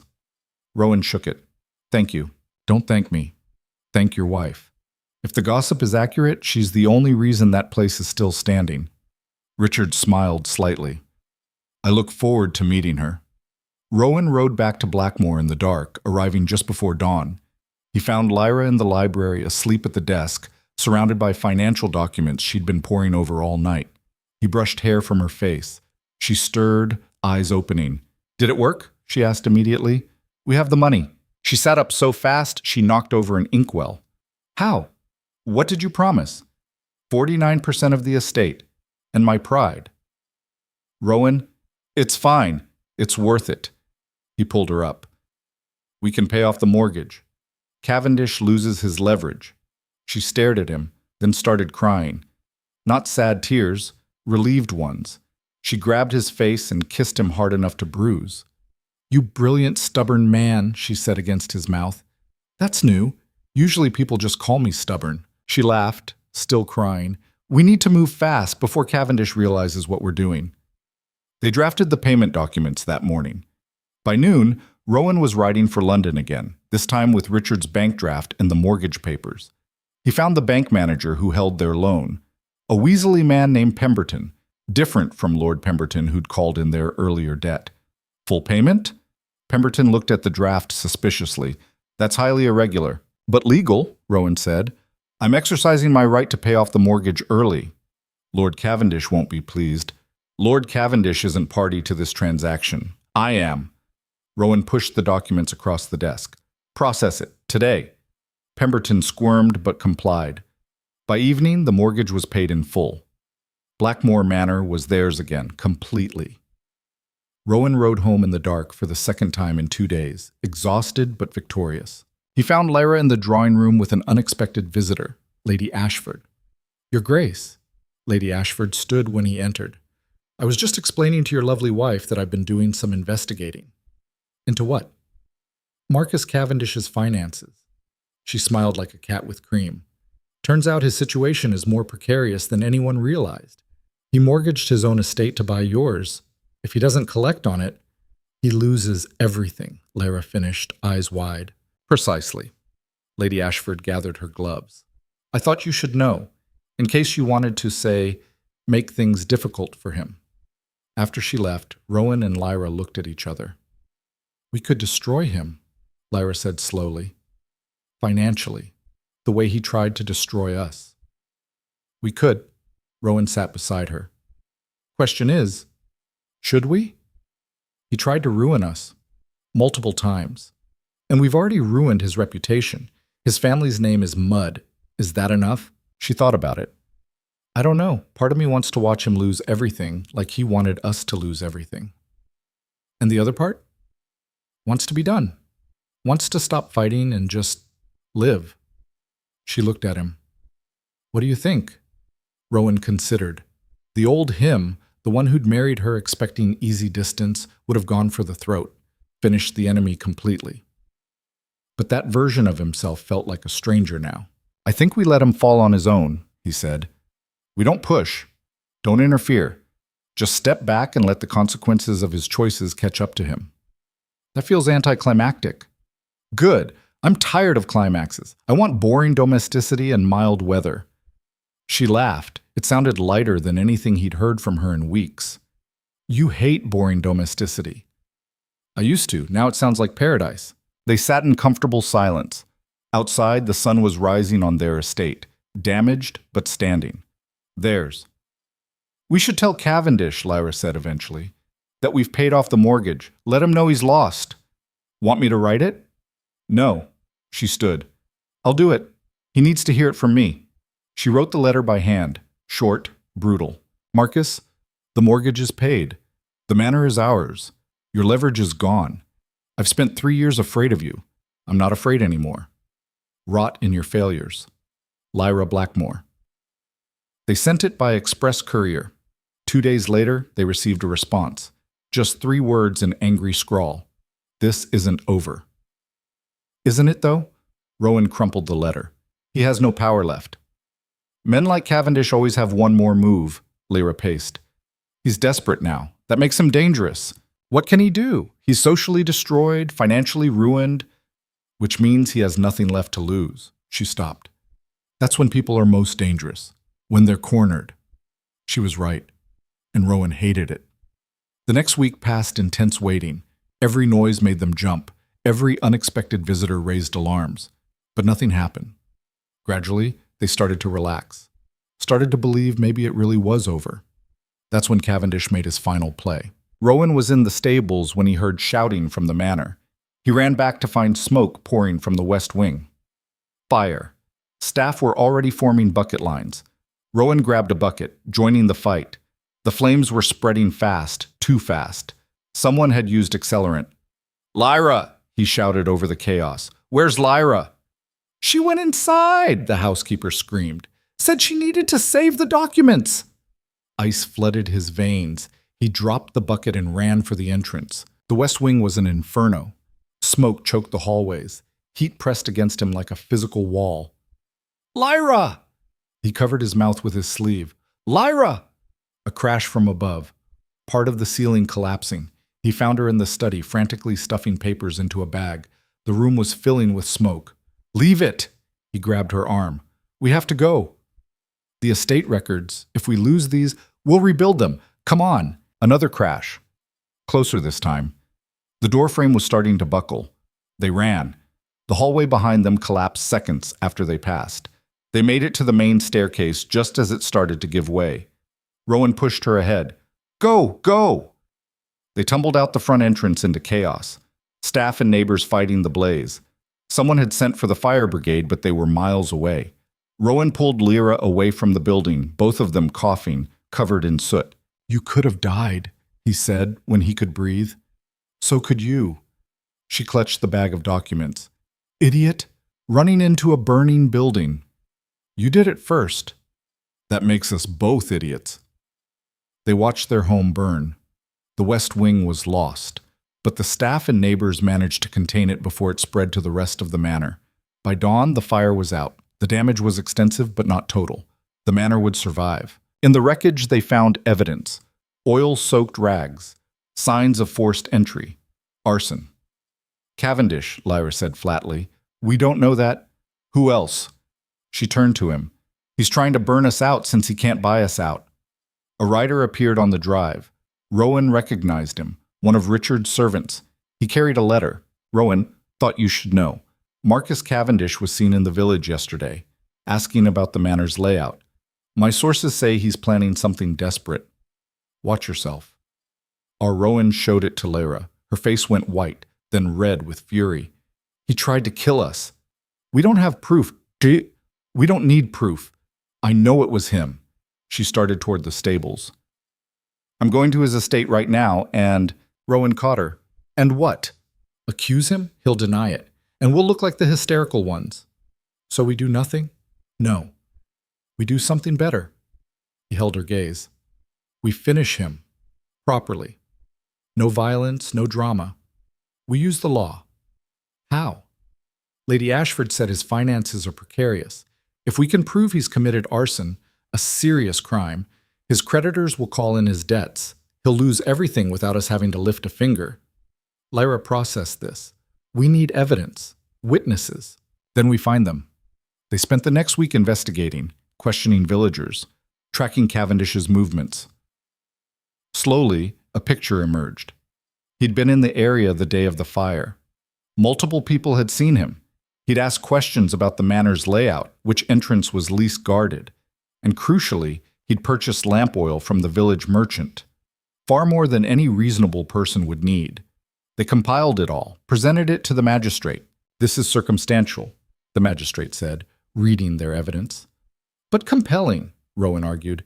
"And if you investigate his estate, I guarantee you'll find more lamp oil, possibly even clothing that smells of smoke." "You're asking me to investigate an earl. I'm asking you to do your job." Lyra leaned forward. "A crime was committed. We have evidence. What you do with it determines whether you're a magistrate or just a coward in fancy robes." The magistrate bristled, but something in her tone, or maybe in the compiled evidence, made him reconsider. "I'll open an investigation," he said finally, "but I'm making no promises." It took 3 days. 3 days of waiting, of watching the road, of wondering if they'd done enough. Then the news arrived. Cavendish had been arrested. They'd found evidence in his estate: oil-stained clothing, detailed sketches of Blackmore Manor's layout, even a journal describing his plans. He documented his own crime. Probably never thought anyone would search his private papers. The trial was swift. The evidence overwhelming. Marcus Cavendish was convicted of arson and attempted murder. 15 years hard labor. His estate was seized to pay debts. His title stripped. Everything he'd fought to protect was gone. Rowan and Lyra stood outside the courthouse as he was led away in chains. Cavendish saw them, stopped. "This isn't justice," he spat. "This is revenge." "No," Lyra said quietly. "Justice is what happens when the law protects victims instead of predators. Revenge is what I wanted to do to you. This is just consequences." He lunged toward her. Guards restrained him, dragging him toward the prison cart. They watched him disappear. Watched the man who'd terrorized Lyra for years reduced to a prisoner in chains. "It's really over," she said. "It's really over." She leaned against him. "I don't know what to feel." "That's fair. Neither do I." They rode home in silence. The manor came into view, damaged, partially destroyed, but standing. Theirs. Staff had been working to clear the wreckage. The west wing was beyond saving, but the rest could be rebuilt. Rowan helped Lyra down from the carriage. They stood looking at their home. "It's a mess," she said. "It's perfect. You have a strange definition of perfect. I have you. I have this place. I have a future that doesn't involve running or hiding or fighting for survival." He pulled her close. "That's perfect enough." She kissed him, soft and slow and full of relief. When they pulled apart, the housekeeper was approaching with news. "Your Graces, you have visitors." "Who?" "Half of London, apparently." She gestured to the drive where carriages were arriving. Word spread about the trial. People want to show support. What followed was the strangest afternoon of Rowan's life. Nobles and merchants, society matrons and business owners all coming to Blackmore Manor to offer congratulations, resources, help rebuilding. Lady Ashford arrived with her husband and a generous check. "For the West Wing, can't have you living in half a house." Others brought supplies, lumber, labor, connections to craftsmen. By evening, they had enough pledged support to rebuild twice over. "I don't understand," Lyra said, watching the crowd mingle in their damaged ballroom. "Why are they helping?" "Because you inspired them." Richard appeared, having arrived with the later wave. "You stood up to a monster everyone else was too afraid to confront. That matters." "We didn't do it for them." "Doesn't matter. You did it, and now they see what courage looks like." He raised his glass. "To my brother and sister-in-law, the most stubborn, reckless, admirable people I've ever met." The crowd echoed the toast. Rowan looked at Lyra, saw tears in her eyes. "You all right?" he asked quietly. "I'm not used to being admired. It's strange." "Get used to it. You're a hero now." "I'm not a hero. I'm just someone who refused to stay a victim." "That's the same thing," he said. "You just don't see it yet." Later, after the guests had left and the manor was quiet again, they stood in what remained of the West Wing. "We'll rebuild," Lyra said. "Make it better than before." "Together?" "Obviously." She took his hand. "I'm not letting you out of my sight. You make terrible decisions without supervision." "I married you, didn't I?" "See? Terrible decision. Best one you ever made." She leaned her head on his shoulder. "We're going to be okay. Actually okay." "You sound surprised." "I am. For the first time in 3 years, I'm not waiting for the other shoe to drop, not looking over my shoulder, not planning for the next disaster." She looked up at him. "It feels strange.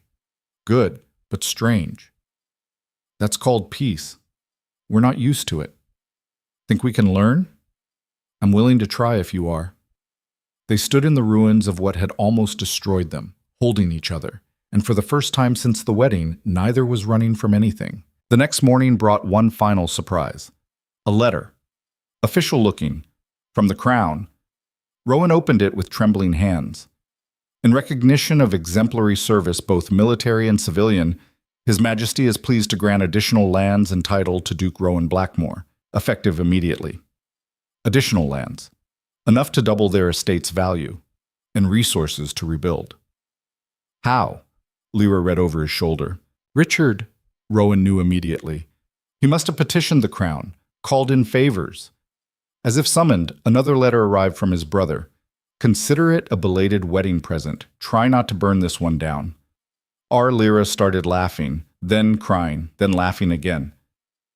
We won, she said.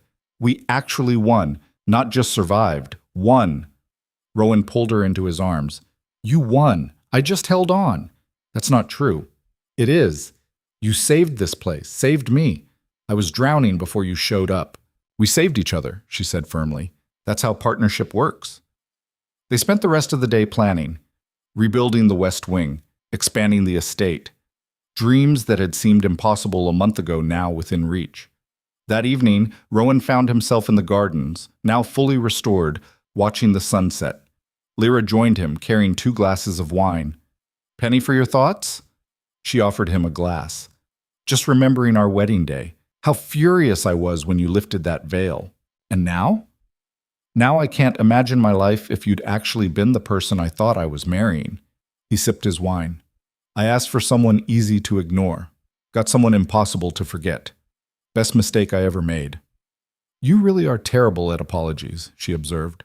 Was that an apology? I thought it was a compliment. It was both. And it was perfect. She clinked her glass against his. To terrible decisions. And the stubborn people who make them work anyway. They drank as the sun set over their estate. Damaged, rebuilt, imperfect, and completely theirs. In the distance, workers were already starting on the West Wing repairs. The sound of hammers and saws filled the air, the sound of building instead of destroying. What do you want to do tomorrow? Lyra asked. Wake up next to you, have breakfast, review the estate reports, argue about curtain fabric, whatever married people do.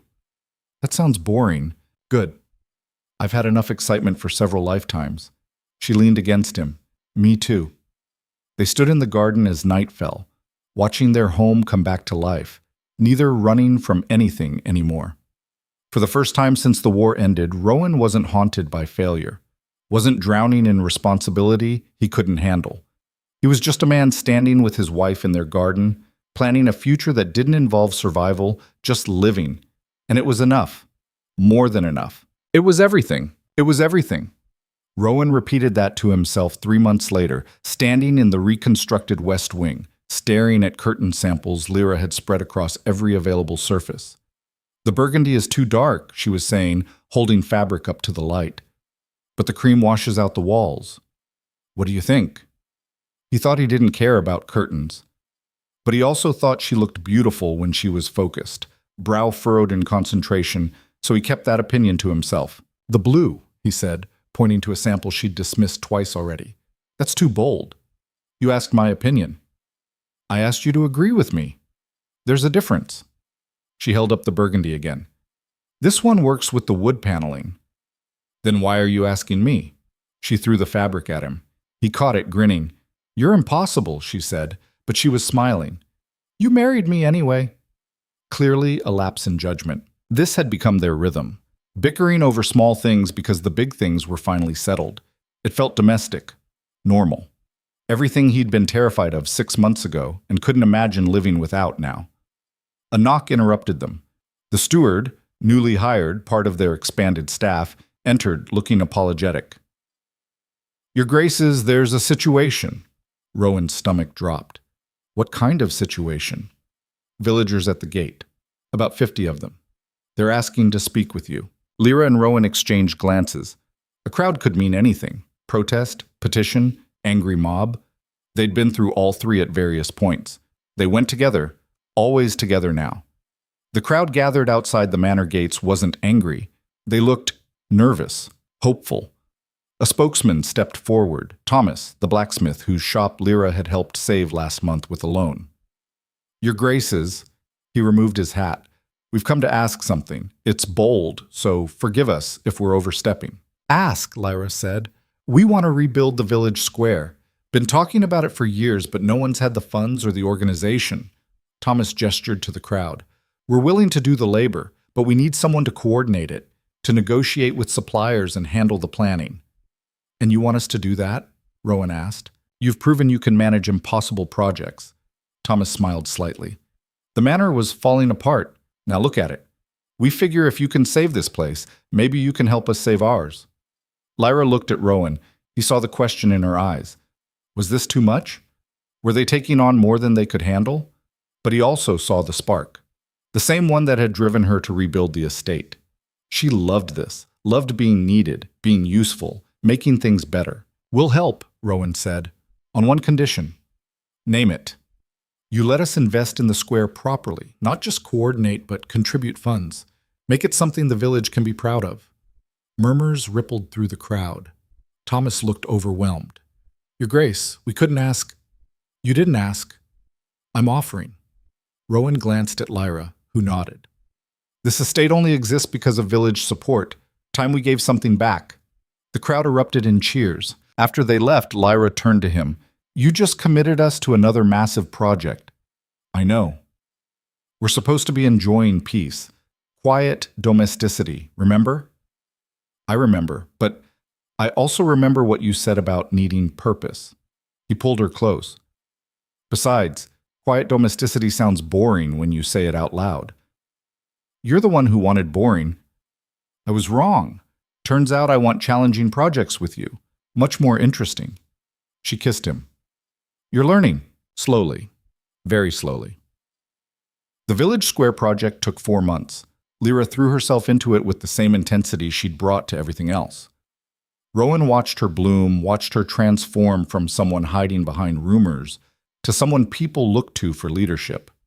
She was magnificent at it, tough when she needed to be, compassionate when it mattered, always finding solutions that balanced practicality with vision. One evening, he found her in the study going over supplier contracts. When did you last sleep? He asked. I slept. For how long? 3 hours? 4 maybe. He plucked the papers from her hands. That's not sleeping. That's collapsing from exhaustion. The square opens next week, and it'll open whether or not you kill yourself before then. He pulled her up. Come on, we're taking a walk. Rowan, not a request, Duchess. She grumbled but followed him outside. The spring air was warm, gardens in full bloom. They walked in silence for a while, her hand in his. I can't stop, she finally said. Can't slow down. Because if I do, I start thinking about everything that happened, everything that could have happened. Like what? Like if Cavendish had won, if the fire had spread faster, if you hadn't gone to Richard. She stopped walking. We came so close to losing everything, and some part of me keeps waiting for it to fall apart again. He understood. He'd been carrying the same fear that this peace was temporary, that they'd wake up one day back in the nightmare. It's not falling apart, he said. Look around. The manor's rebuilt. The estate's thriving. We're not just surviving anymore. I know that logically, but emotionally? She pressed a hand to her chest. I'm still that girl locked in a room, waiting for the next thing to hurt me. Then we wait together. He cupped her face. Until you believe you're safe, however long that takes. What if it takes forever? Then forever it is. She leaned into him, and they stood there in the garden as the sun set, something they'd done dozens of times now, a small ritual that had become theirs. I love you, she said quietly. I know. That's a terrible response. I love you too. Better? Barely. They walked back to the manor as stars emerged. Inside, the staff was preparing dinner. Normal evening sounds, silverware clinking, voices murmuring, the comfortable noise of a household at peace. Rowan paused in the entrance, taking it in. What? Lyra asked. Just this. All of it. He gestured vaguely. 6 months ago, I couldn't imagine any of this being real. And now? Now I can't imagine anything else. The village square dedication was scheduled for Saturday. The entire county was invited.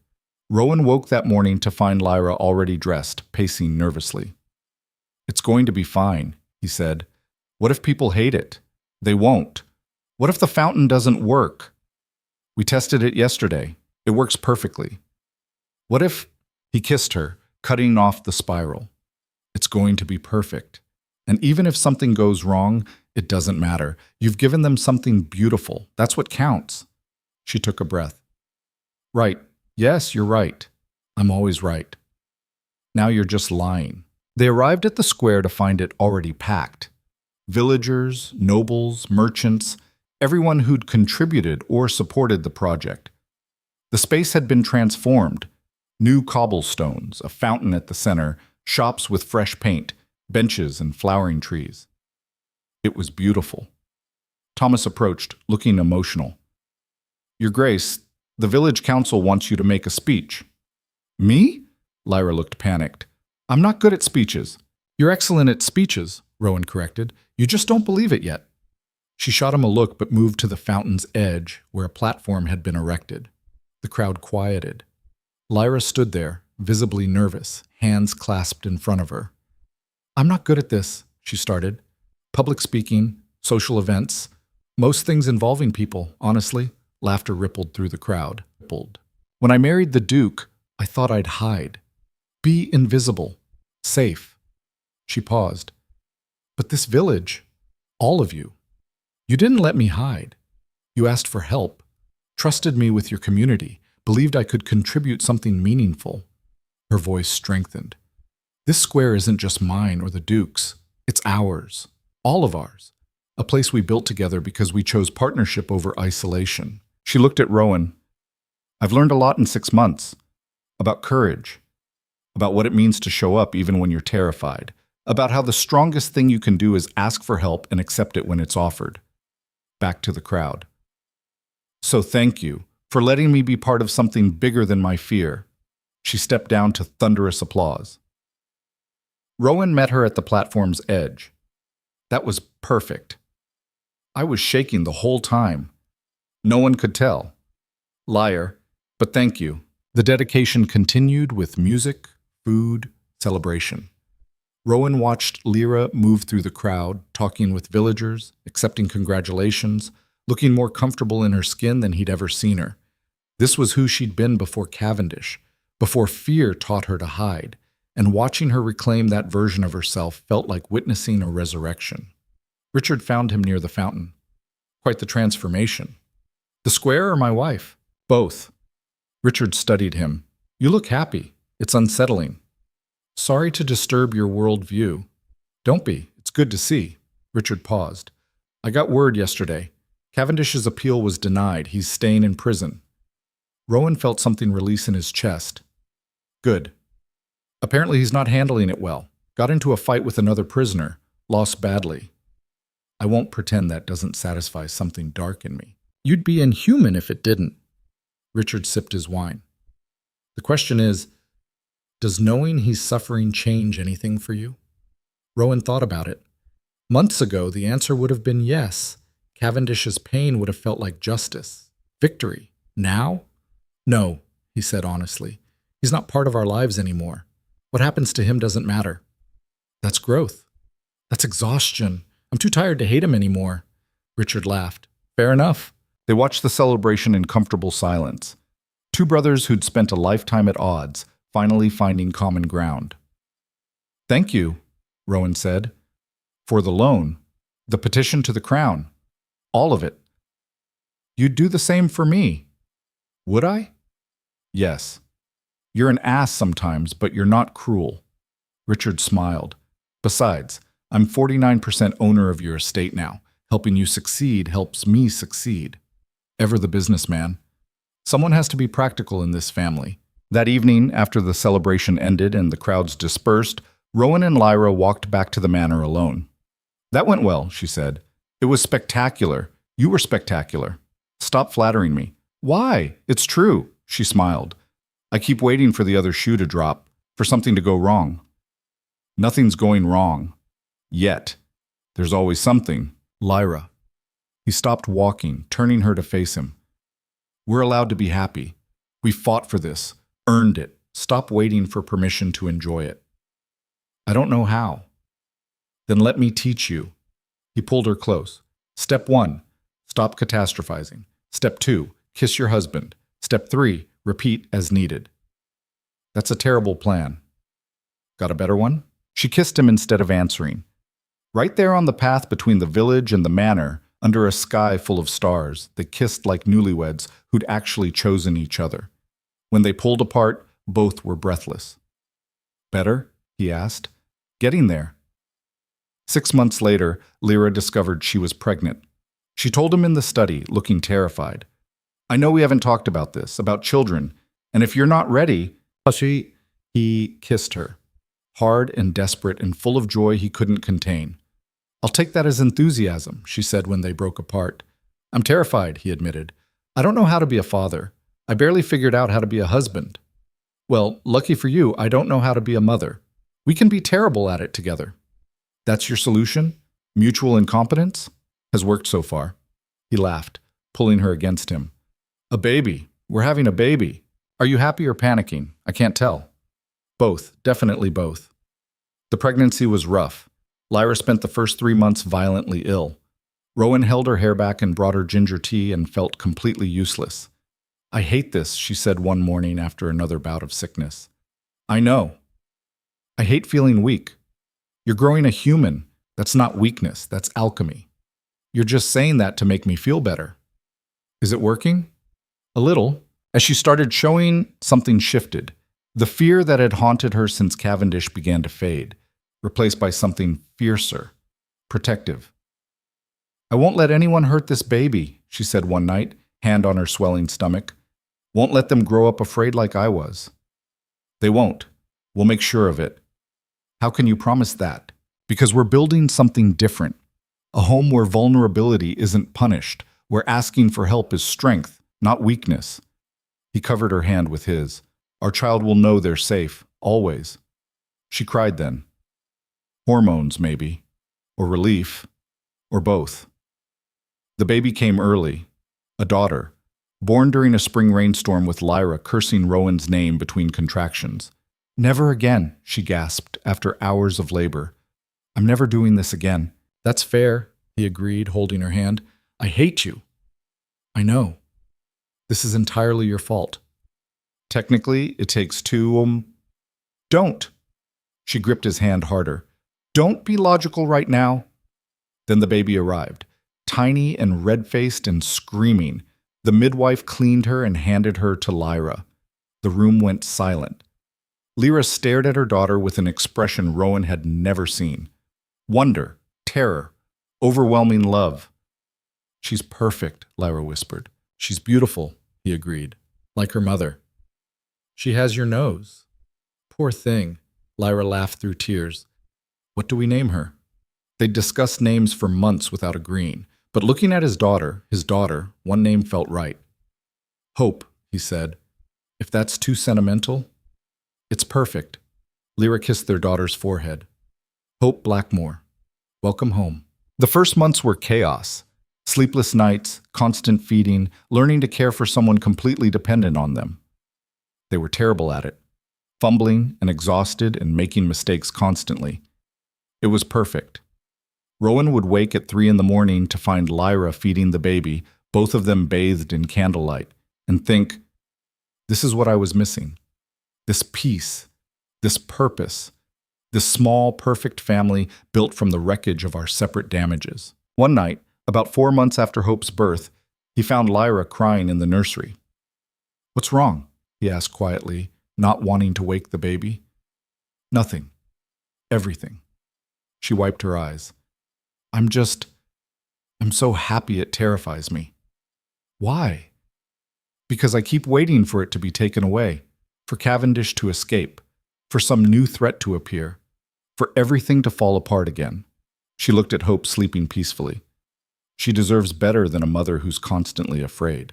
Rowan pulled Lyra against him, careful not to wake their daughter. You're not constantly afraid anymore. You're healing. There's a difference. How long does healing take? I don't know, but we have time to find out. They stood there in the dark nursery, watching their daughter sleep, both of them learning how to believe in peace. Hope's first birthday came with celebration. The entire village attended.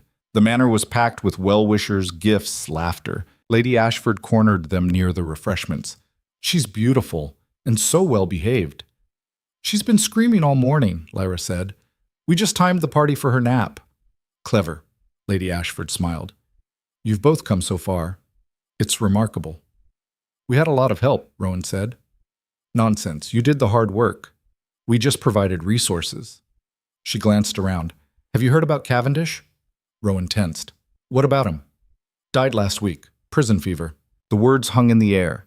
Rowan waited for satisfaction, for vindication, for some sense of closure. All he felt was nothing. Cavendish had become irrelevant, a ghost that had lost its power to haunt them.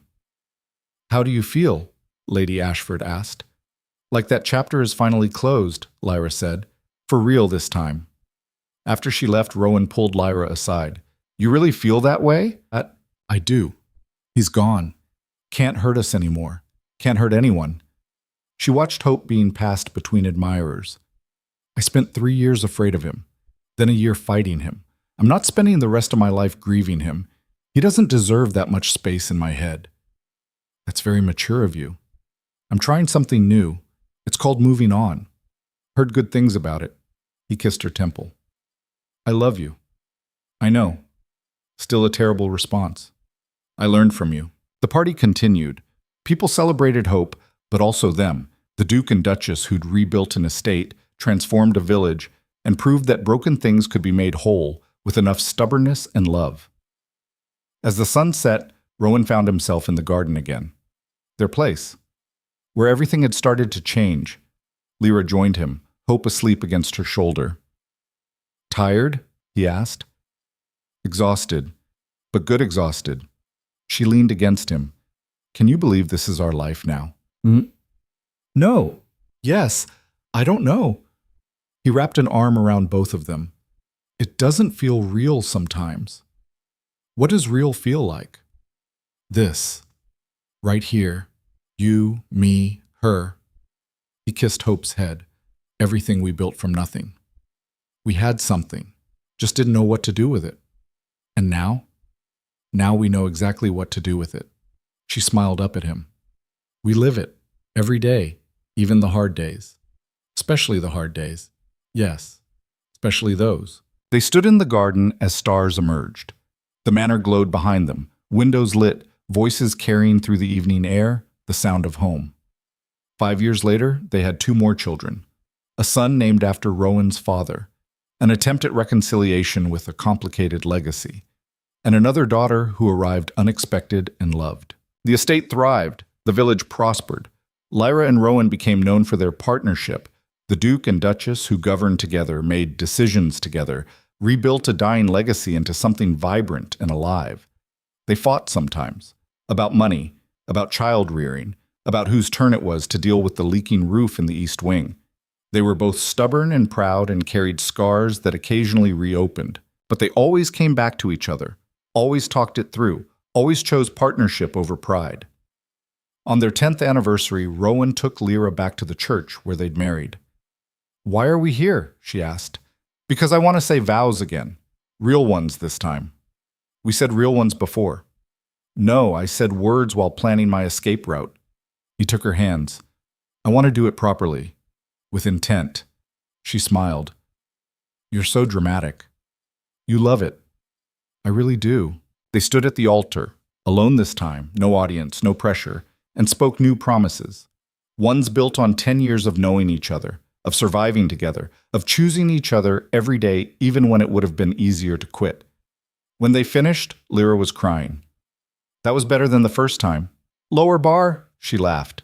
True, but still. They walked out of the church hand in hand. The carriage waited, but neither rushed toward it. Do you ever think about that first day? She asked. When I lifted my veil and you looked horrified? I wasn't horrified. I was terrified. Of me? Of what you represented. Change, risk, everything I'd been avoiding. He stopped walking. Best thing that ever happened to me was you being exactly who you were instead of who I wanted you to be. That's the most romantic thing you've ever said. Don't get used to it. I'm exhausted from all the emotion. She kissed him, right there in front of the church where they'd started this strange journey. When they pulled apart, she said, I was terrified too that day. I know. No, I mean, I saw you and thought, he's going to see through me, see all the broken parts, and he'll leave. She touched his face. Thank you for staying. Thank you for making staying worthwhile. They went home, to the manor they'd saved together, to the children they were raising to be brave and honest and kind, to the life they'd built from the wreckage of two separate fears. It wasn't perfect. There were still hard days, moments when old fears resurfaced or new challenges emerged. Hope developed anxiety. Their son struggled in school. The estate had periodic crises that required all their attention. But they faced it together, always together. And on the quiet days, the ones where nothing dramatic happened, where they just existed in their repaired home with their complicated children and their hard-won peace, those were the days Rowan treasured most. Because those were the days that proved they'd won. Not just against Cavendish, not just against financial ruin or social disgrace, against the fear that broken things couldn't be fixed, that damaged people couldn't build something whole, that marriages born from necessity couldn't become partnerships born from choice. They'd proven all of it wrong. One autumn evening, 30 years after that first wedding, Rowan found Lyra in the garden. She'd gone gray, laugh lines deep around her eyes, still the most beautiful thing he'd ever seen. "What are you doing out here?" he asked, settling beside her on their bench. "Remembering." "Good memories or bad ones?" "Both. How scared I was.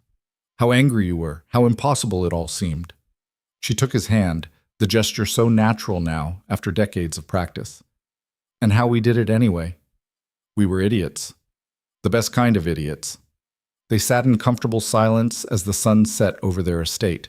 Their children, grown now with families of their own, were inside, visiting for the week. Grandchildren ran through the halls they'd rebuilt. "Do you have any regrets?" Lyra asked. Rowan thought about it. The years of struggle, the nights they'd gone to bed angry, the mistakes they'd made raising children while still healing themselves. "No," he said honestly. "Even the hard parts led here. I wouldn't change any of it." "Not even the beginning? When we hated each other?" "We didn't hate each other. We hated ourselves and took it out on each other." He pulled her closer. "But that hate burned away pretty quickly." "Into what?" "This. Whatever this is. Love mixed with stubbornness, mixed with too many years of shared history to disentangle anymore." She laughed. "That's the least romantic description of marriage I've ever heard, and yet completely accurate." "True." They watched the sunset together, another small ritual in a life full of them. "I'm glad you lifted that veil," Rowan said quietly, "even though it wasn't what you wanted, especially because it wasn't what I wanted. What I wanted would have been safe, lonely. This?" He gestured at the manor, the garden, the life they'd built. "This is messy and difficult and more than I ever thought I deserved." "You deserve it. We both do." Lyra leaned her head on his shoulder. "I love you, even though you're terrible at romance and can't remember to close cabinet doors and snore like a freight train. I love you, even though you're controlling and stubborn and reorganize my study every month without asking. We're terrible at this, the absolute worst. And yet here we are. Here we are." They sat in the garden as darkness fell. Two people who'd started as strangers bound by necessity and become partners bound by choice. Two damaged people who'd learned that being broken didn't mean being unfixable. It just meant having more cracks for the light to get through. Inside the manor, their family waited. The legacy they'd built together, not just in property or title, but in the people they'd raised and the community they'd nurtured and the love they'd chosen every single day, even when choosing would have been easier. The manor glowed in the twilight, rebuilt, restored, home. And in the garden, beneath the stars, the Duke and Duchess of Blackmore held each other and remembered how they'd learned to stop running from fear and start running toward each other instead. It had taken them years, cost them everything they thought they couldn't lose, and given them everything they never knew they needed. "Ready to go inside?" Rowan asked eventually. "Not yet. Stay a little longer." So they did. Because they'd learned slowly, painfully, beautifully, that the best things in life weren't the dramatic victories or spectacular defeats. They were the quiet moments, the small choices to stay, the daily decision to show up for each other even when it was hard. That was the real triumph. Not saving the estate, not destroying their enemies, not even surviving the storms, but choosing each other every day, in every way. Until staying wasn't courage anymore. It was just love.